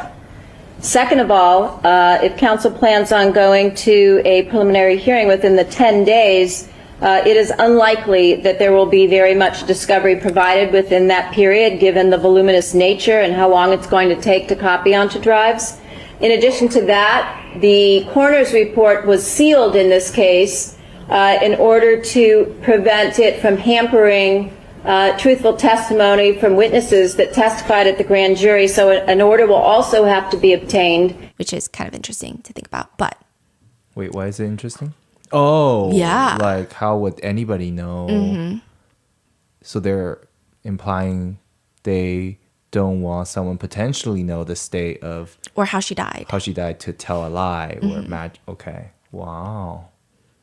Or it could be like the TV shows where nothing has been released and someone's like, yeah, I didn't know he stabbed her. And they're like, Yeah. who said she was stabbed? Right, You know, something like that. So does David's team seem underprepared or just don't... From what I saw, I'm sure Blair Burke is on her shit. And it seems like with every hearing, she's more on her shit, okay? But if he's paying that much, I mean, at that point, like, get Brian Steele in there as well. Like, it's just, she doesn't seem to be as quick with all these little things. Yeah. Yeah. Because usually when you are paying that much money, the defense, I mean, you're expecting them to be sharper than the prosecutors, no offense. Right? Because, like, these are the top level. Yeah, they're making the big bucks. Yeah. That's why they get Millions. paid. Millions on millions. Yeah, like, you're expecting they're going to run circles around the prosecution. Yeah. But Wow, okay. not saying prosecutors are not as intelligent. They're just overworked. They got a lot of cases going on. They're underpaid. They're overworked. So the prosecutors are like, you guys want a preliminary hearing and you want all the discovery. I'm telling you right now, you're not going to get that because there's so much evidence. It's going to take longer than even 15 days to get you the evidence that you want. Throughout the investigation, we've accrued approximately 50 terabytes of data. Over the last approximately month, maybe 5 weeks, Robbery Homicide Division has been trying to upload their entire investigative file through a system that the county purchased for the DA's office, where we're all supposed to be able to share information with defense counsel directly. After approximately 4.5 weeks, 5 weeks, only 30% of the LAPD's case file has been uploaded, and that is using multiple computers. There is a voluminous amount of digital data in this case. She also gives us an idea of what kind of evidence there will be. There are police reports and documents from the LAPD, from the Sheriff's Department, from the CHP. There's body-worn video. There are numerous forensic reports, including DNA trace evidence, field investigative unit services, chemical processing. There are property reports. There are vehicle reports. There are arrest and booking reports. All of those things we are going to endeavor to turn over, hopefully tomorrow afternoon. Overall, Beth Silverman seems super confident. David's team seems a little less confident. There are a lot of interesting moments where David's team seem... Okay, maybe like it just takes a second for them to get into the groove of things, but there's this moment where the defense requests the judge to unseal the search warrants. We'd ask that we'd orally move to unseal them so that the court can issue an order. So that like we're just asking through mouth. The court is like, yeah, I'm not sure I can issue just a general order to unseal search warrants without specific case numbers. I don't have a problem with issuing an order, but I think I would need to have the specific, and by case number, it wouldn't be this case number.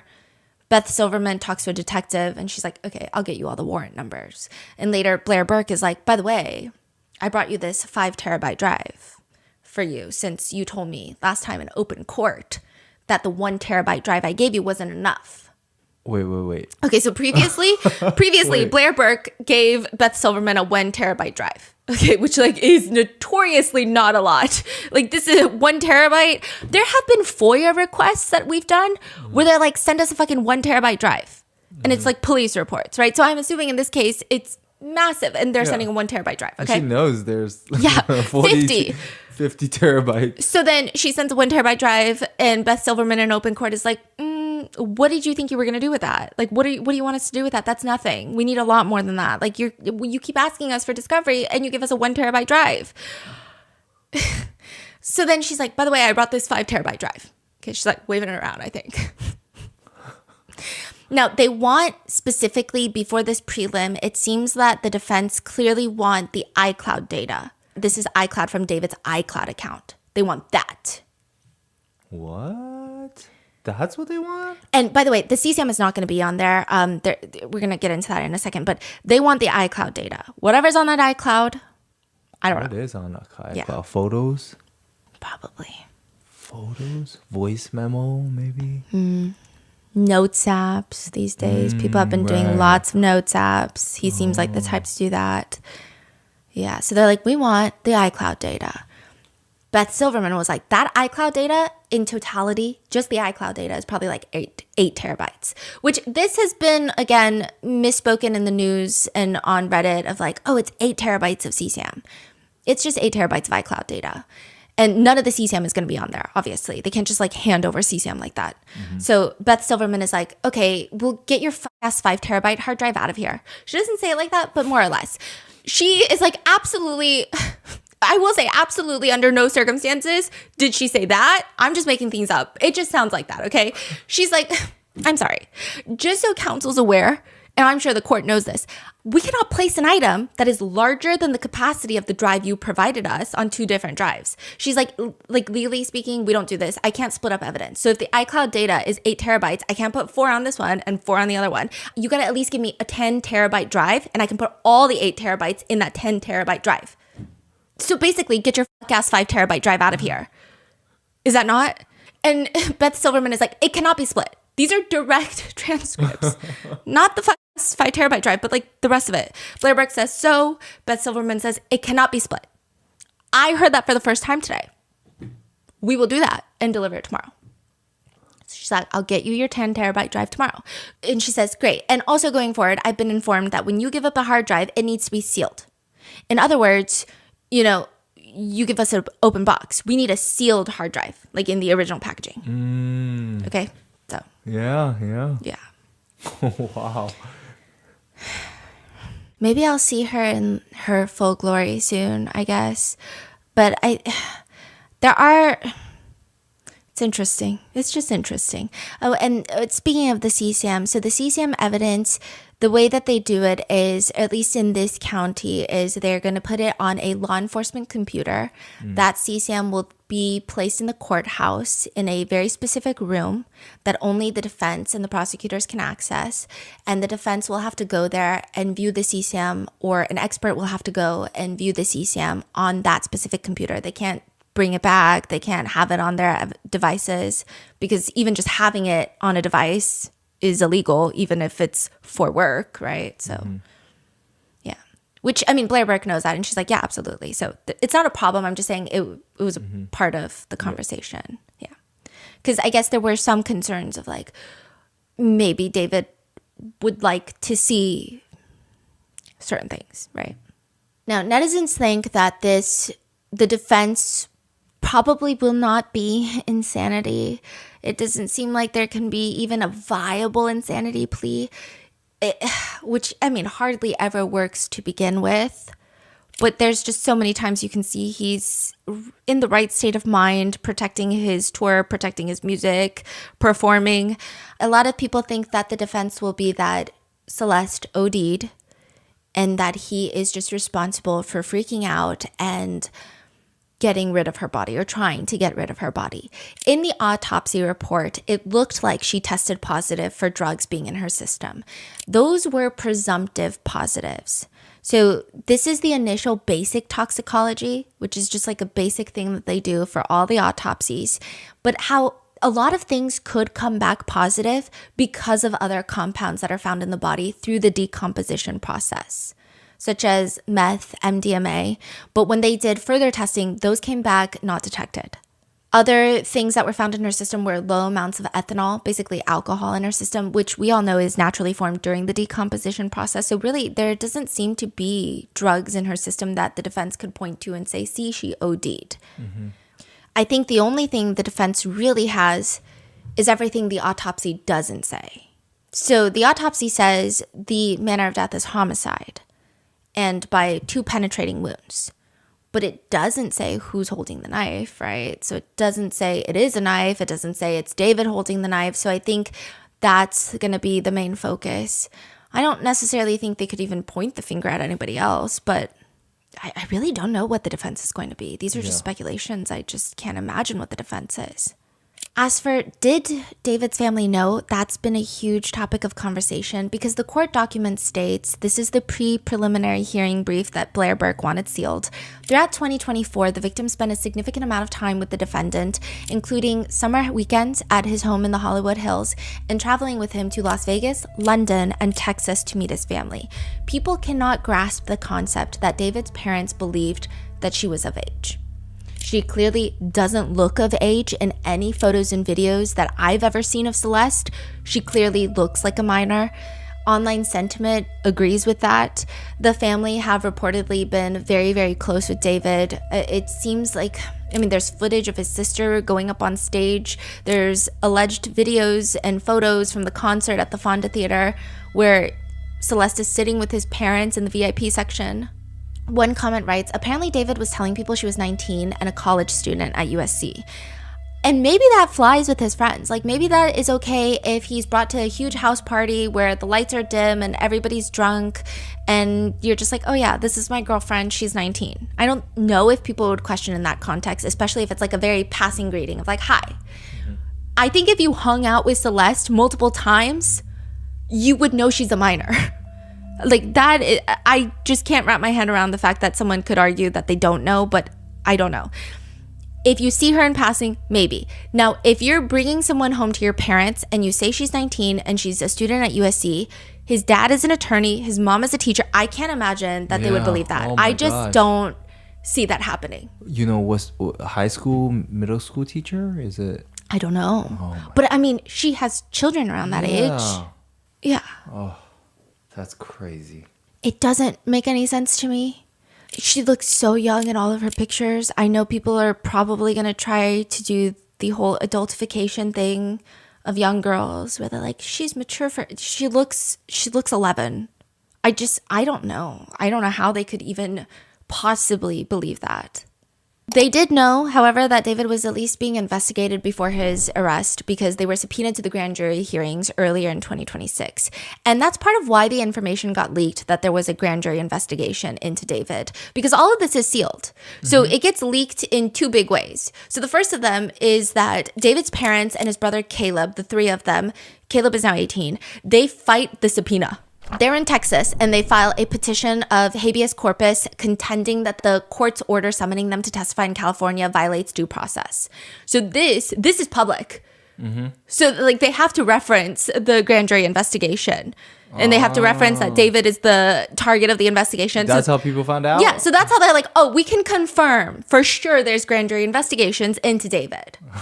Because otherwise it's sealed. Uh-huh. And then Neo gets arrested and it's kind of like, okay, now we can definitely confirm again, once more, that this is happening. But they did end up going? No. The families? No, yeah. No. They've still been fighting it out in court. Okay. Yeah. So the DA's office fought telling the judge in Texas.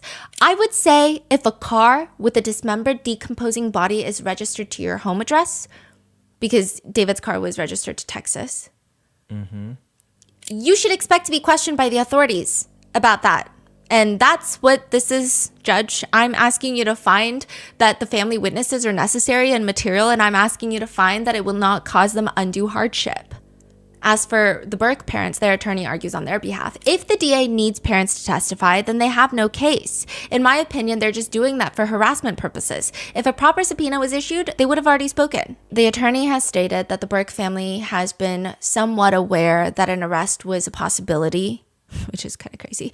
Yeah. Which, side note, David also transferred 2 of his Houston houses to a trust under his mom's name. I believe his mom is the beneficiary of the trust. That was back in September of last year. So he moved quick with that. Really quick. Wait, September? The body was found in September? Yeah. And within 10 days, he moved the house to his mom, both houses. And that must be in the work already then. Yes, maybe. If I'm not mistaken, that's a very lengthy process to move a house, title deed, whatever, to a trust, to move ownership. I'm sure you have to get, I don't know if he has a mortgage. Lots of people are involved. Yeah. He for sure started that before. Or got it done very quickly.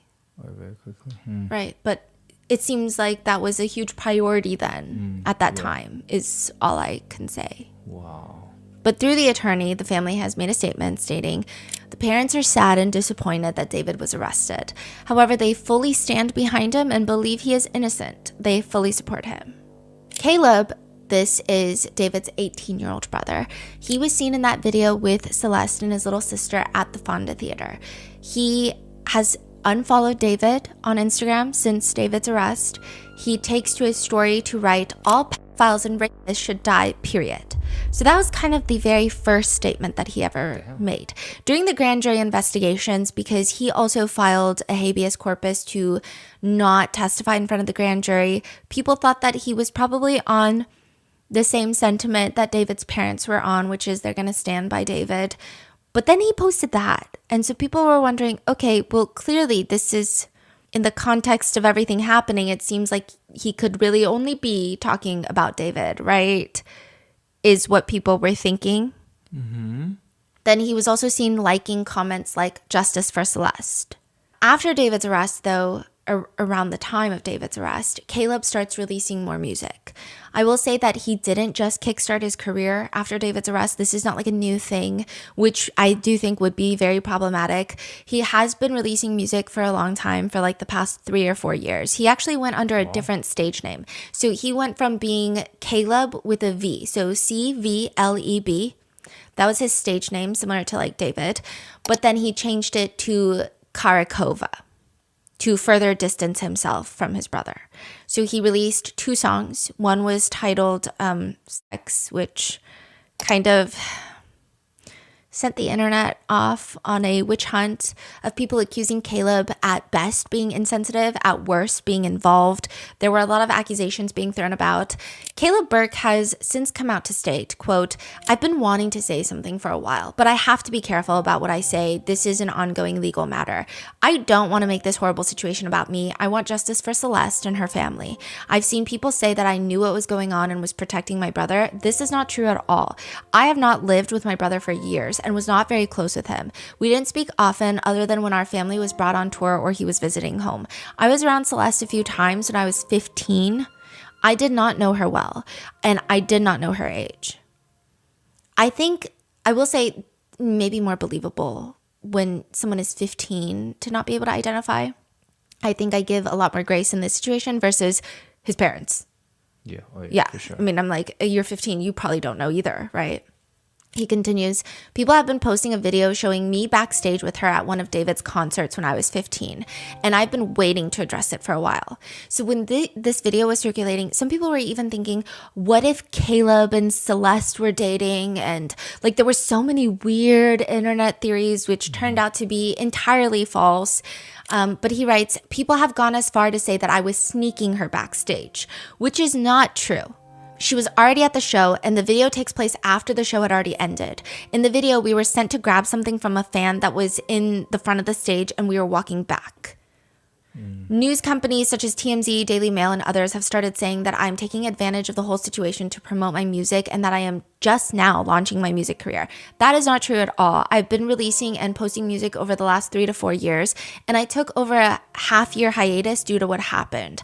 I changed my online name from Caleb to Kova as I did not want to associate myself with any of this. I have not once mentioned this situation or my identity on the new accounts. So on Karakova, he never mentions that he's David's brother.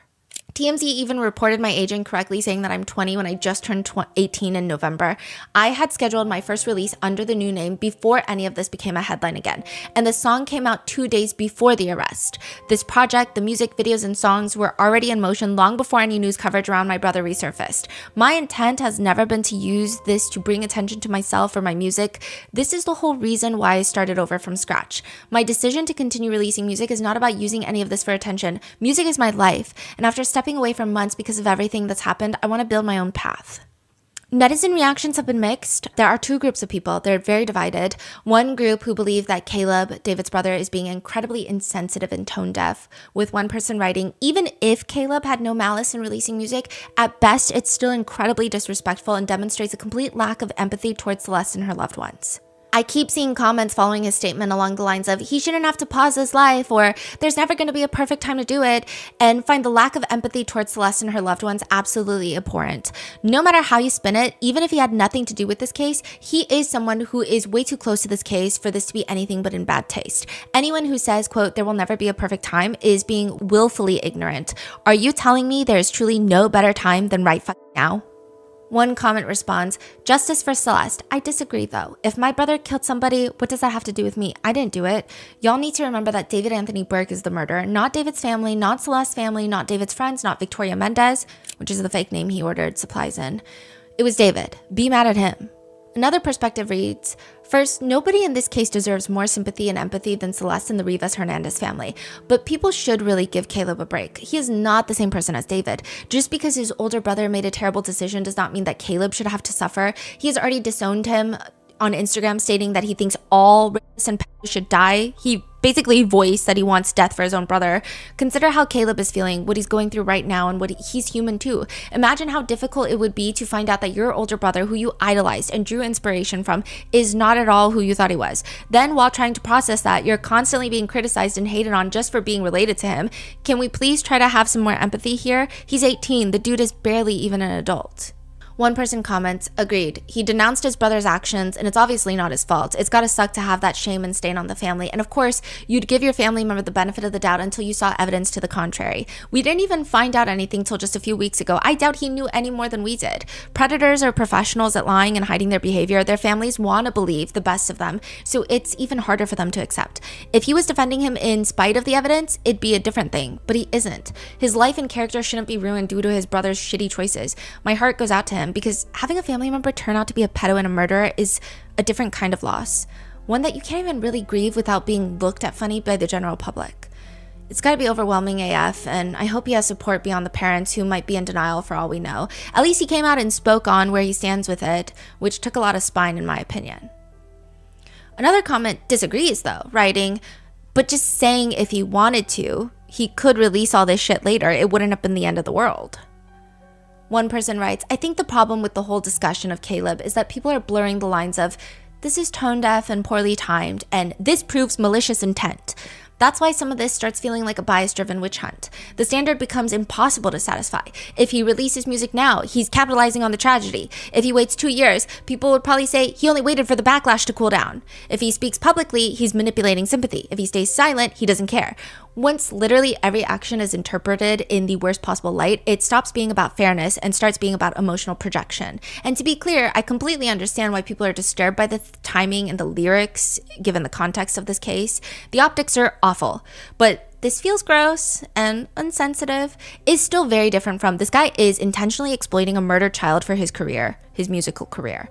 One is a reaction to optics and emotion. The other is a serious assumption about someone's motives with no direct evidence behind it. I will say, I think the part that stuck out to me is that out of everyone on David's, I don't want to say side, but people that were closer to David than Celeste, that have publicly spoken out, his brother seems to be the most transparent and straightforward with condemning David. Yeah. His own brother. And I think that you can tell from the videos. And again, this is not me saying, oh, David's brother deserves all of our sympathy. You can tell from a lot of the videos, he definitely looked up to his brother. Is he well established at all? Does he have? No. Oh, so no. he's, okay, barely having, okay. Barely.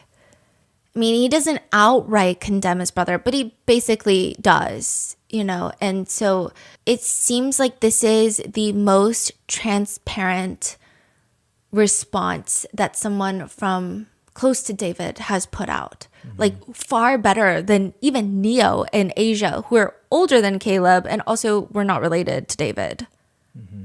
As for Celeste's family, they told Rolling Stone that they are in unfathomable pain.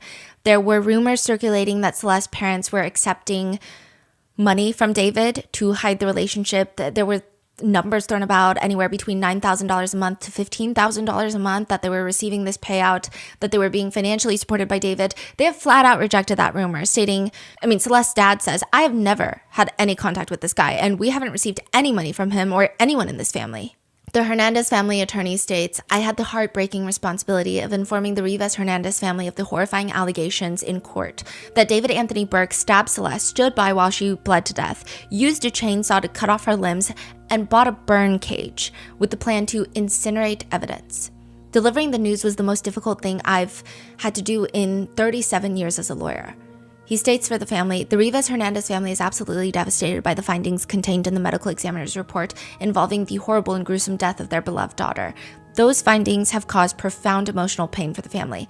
They respectfully ask for your privacy, understanding, and patience as they process this information. There are no words to express the indescribable pain the family is experiencing right now. They still have bills to pay and jobs to go to every day. All they want is time to grieve and heal.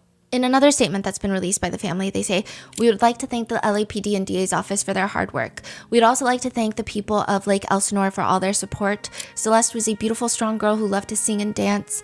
Every Friday night was movie night, and we spent wonderful times together. We love her very much, and she always told us that she loved us. We miss her deeply, and all we want is justice for Celeste. Some people don't like Celeste's family. Some people don't like the statements that they put out. Some people didn't like that specific statement, writing, why do you feel the need to mention that she always told you she loved you? Is this so no one thinks she hated you guys? Some people are saying it's almost like an admittance of guilt. She told us she loved us, so we were attentive and loving parents. I do want to note that Celeste was reported missing the second time. The police did open an investigation into the family. Deputies interviewed everyone at Celeste's family home, and they found no evidence of child neglect. So they concluded their investigation, writing, since they were unable to locate Celeste, they were unable to determine if a crime had happened. And wow. I think there could be a lot of factors. There's no evidence. There's TikTok repost. Random statements from people who claim they were friends with Celeste. There's TikTok reposts that allegedly Celeste made in an account, and even that's really hard to verify, where she might have liked things that insinuated that she had a rough home life. But I think having a rough home life is leagues away from having neglectful parents that played some sort of role in not protecting you enough. I think in a perfect world, every parent should protect their child in a way that they can't go missing, that they cannot be groomed. But that's a very perfect world, and there could be a lot of factors of why they didn't even feel comfortable going to the police. I think some people have drawn the speculation that Celeste's family didn't really bother to continue bothering the police about Celeste going missing because they didn't care. I don't think that's the case. I mean, you're also talking about a time that's heavy with probably ICE presence. Immigration status could also play a role. Socioeconomic status definitely plays a role. I mean, she was missing for so many months, and the police weren't really looking for her. So even if they had gone to the police every day, which we don't know if they did or did not, we don't know why the police weren't looking for her. Mm-hmm. Maybe they have already had dealt with the police and they know the police is not going to look for Celeste because, they didn't. They didn't look for a girl who's missing from a socioeconomically not a stable background. I'm sure if this was a missing girl from the Hollywood Hills, they would have looked for her. I think there's a lot of nuance that maybe we need to factor into this case. And I think out of everyone that the netizens should attack, Celeste's family is probably last on that list. London, however, has been a huge issue. The preliminary brief has stated that Celeste traveled to London with David, and traveling to London has been heavily just a point of contention because you cannot travel to a foreign country without your parents, without some sort of form being signed. Usually every country has different rules. She did have a passport card that was abandoned in Santa Barbara and found, remember? You know, the isolated highway stretch. So did her parents know that she was going to London? Was something forged? Was it not? I guess that's been a huge point of contention. Because London is brought up, we don't know if David had gone to London multiple times, but recently he was talking about working on the Withered album, writing the album, and he says that he went to London to write the album. So just another London connection, but he says, quote, I went to London for 2 weeks with 3 of my friends, and we just made a song every day for 2 weeks in London. I love London because of the gloomy aesthetic and the gloomy just vibe and environment that London has. There's barely any sun there, and I love that because the music I make is really sad. And then so 2 weeks I made a song every day, came out with half the album, and then I went back to Houston for another 2 weeks, and I made the rest of the project on my phone just off of beats that people sent me. So if that's the case, maybe this is the London trip in question. And if that is also correct, it seems like Celeste may have helped write a lot of the music, and that is bringing more lyrics up into discussion. There is a whole interlude, remember, of Celeste's voice, what seems to be Celeste's voice in this new album, the String Theory interlude. Oh, yeah. So the dots seem to all be connecting here. I do think that with Celeste's family, we can't really be so rigid with our thinking. I think this is, out of all the places to have some level of understanding. D.A. Hochman says, I had the chance to meet with some of the family members of Celeste, and their grief is incalculable as to what happened to their daughter. What they have demanded, what we have assured them that the district attorney's office working with LAPD would give them, is the proof beyond a reasonable doubt on who killed their daughter, on how their daughter was killed, when their daughter was killed, and bring that killer to justice. That killer that we have now charged is David Anthony Burke. but one person still writes, I have no sympathy for them. They had one job, which was to keep their kids safe. Another writes, they chose to be a parent, then refused to even do the bare minimum. It amazes me that there are people having sympathy for these parents. It's disrespectful to that little girl that no one was protecting her. The devil doesn't always need an advocate, so stop with the old, they tried BS. David is just one person. There will always be sick fucks like him around. It's up to the parents to watch and protect their child. That is why they need to be charged and made an example of, so maybe the next time a parent will think twice. A lot of people think that's a bit harsh, with someone responding, I said it before and I'll say it again. Whatever Celeste's parents and family did or didn't do, they're facing the consequences of it now by having lost their daughter and having to face the murder. To me, that's punishment enough. You guys have a right to your own opinions, but as for me personally, I don't feel good about rubbing it in. As for David's family, they're facing the consequences of their own too. Others write, they see their daughter hanging out in nice houses and getting taken care of. He had to have been buying her clothes, nails, or whatever most predators do, and they thought, wow, she's having fun and she's safe. It's easy to place blame, and yes, they should have done more, but also David shouldn't have murdered her, and she would still be alive. I just think there's a lot more places to be angry about right now. Prosecutors have yet to decide if they want to pursue the death penalty. The defense has, like I said, requested the preliminary hearing be pushed back to June, late June. And as of right now, he is in the LAPD 77th Street jail. He's in the same facility as Nick Reiner, who is accused of killing his parents. David is also being segregated away from the other inmates due to his fame and notoriety. He gets a shower every other day. He gets a phone call the same day that he showers, so every other day. So it's a really big day for him, shower days. A couple hours of recreation time a week by himself. I believe it's about 3 hours a week. He's not on self-exit watch, but he's alone. They think that something could potentially happen to him due to his status. There also could be more charges headed David's way, just because, the CSAM, that could be a state charge, that could be a federal charge. Typically, it's the feds. And specifically for CSAM, Beth Silverman really emphasized it too. In the court hearing, she uses the words, he also had an iPhone, and that iPhone, as it's been reviewed, contained a significant amount of child pornography. And under the law, child pornography cannot be retained without there being certain orders in place. I've consulted with our high-tech division, which also handles cases involving child pornography. The protocol, unless the court chooses to structure something different, and she goes on to state that they're going to put it on a law enforcement device in the courthouse, but she's really honing in on the CSAM. So that's why people think, yes, it's to emphasize how deplorable the evidence is that they found, but also maybe there are extra charges coming his way. But if those charges will follow, I guess, is another question. And I guess the big question is what's going to happen at the preliminary hearing. I don't think it's going to be explosive in the sense of, I don't think they're going to bring in star witnesses and all these other people. I might be proven wrong. I think a lot of it is going to be law enforcement. So in preliminary hearings, things are a little bit different. So you can actually bring in law enforcement and they can testify on what would normally be considered hearsay in a trial. So in a trial, you can't sit there on the stand and say, this person told me this. Interesting. But in the preliminary hearing, because it's a preliminary hearing, a police officer can say, his friend Neo told me this. That's an example. Mm-hmm. When I was talking, I interviewed this person and they told me this. So hearsay is allowed in preliminary hearings when it comes from law enforcement officers. Interesting. Yeah. Wow. So you really, that's why a lot of preliminary hearings you have in smaller cases, you'll have like one law enforcement officer who's like, okay, so I investigated this case. This is what I was told by this person. Then I went here. They told me this. And then pretty much that's like the whole witness. Yeah. But it's going to last a minute, right? Like multiple days. I mean, judging by the way things are moving, so Beth Silverman says she can get it done in like 4 to 5 days. 4 to 5 days? Yes, but that's not factoring in the defense also examining, But also we don't know because there was lots of scheduling happening. She was like, I already told my witnesses, cancel your vacations. Wow. And Blair Burke keeps changing the timeline. So we're going to hear some firsthand. Yeah.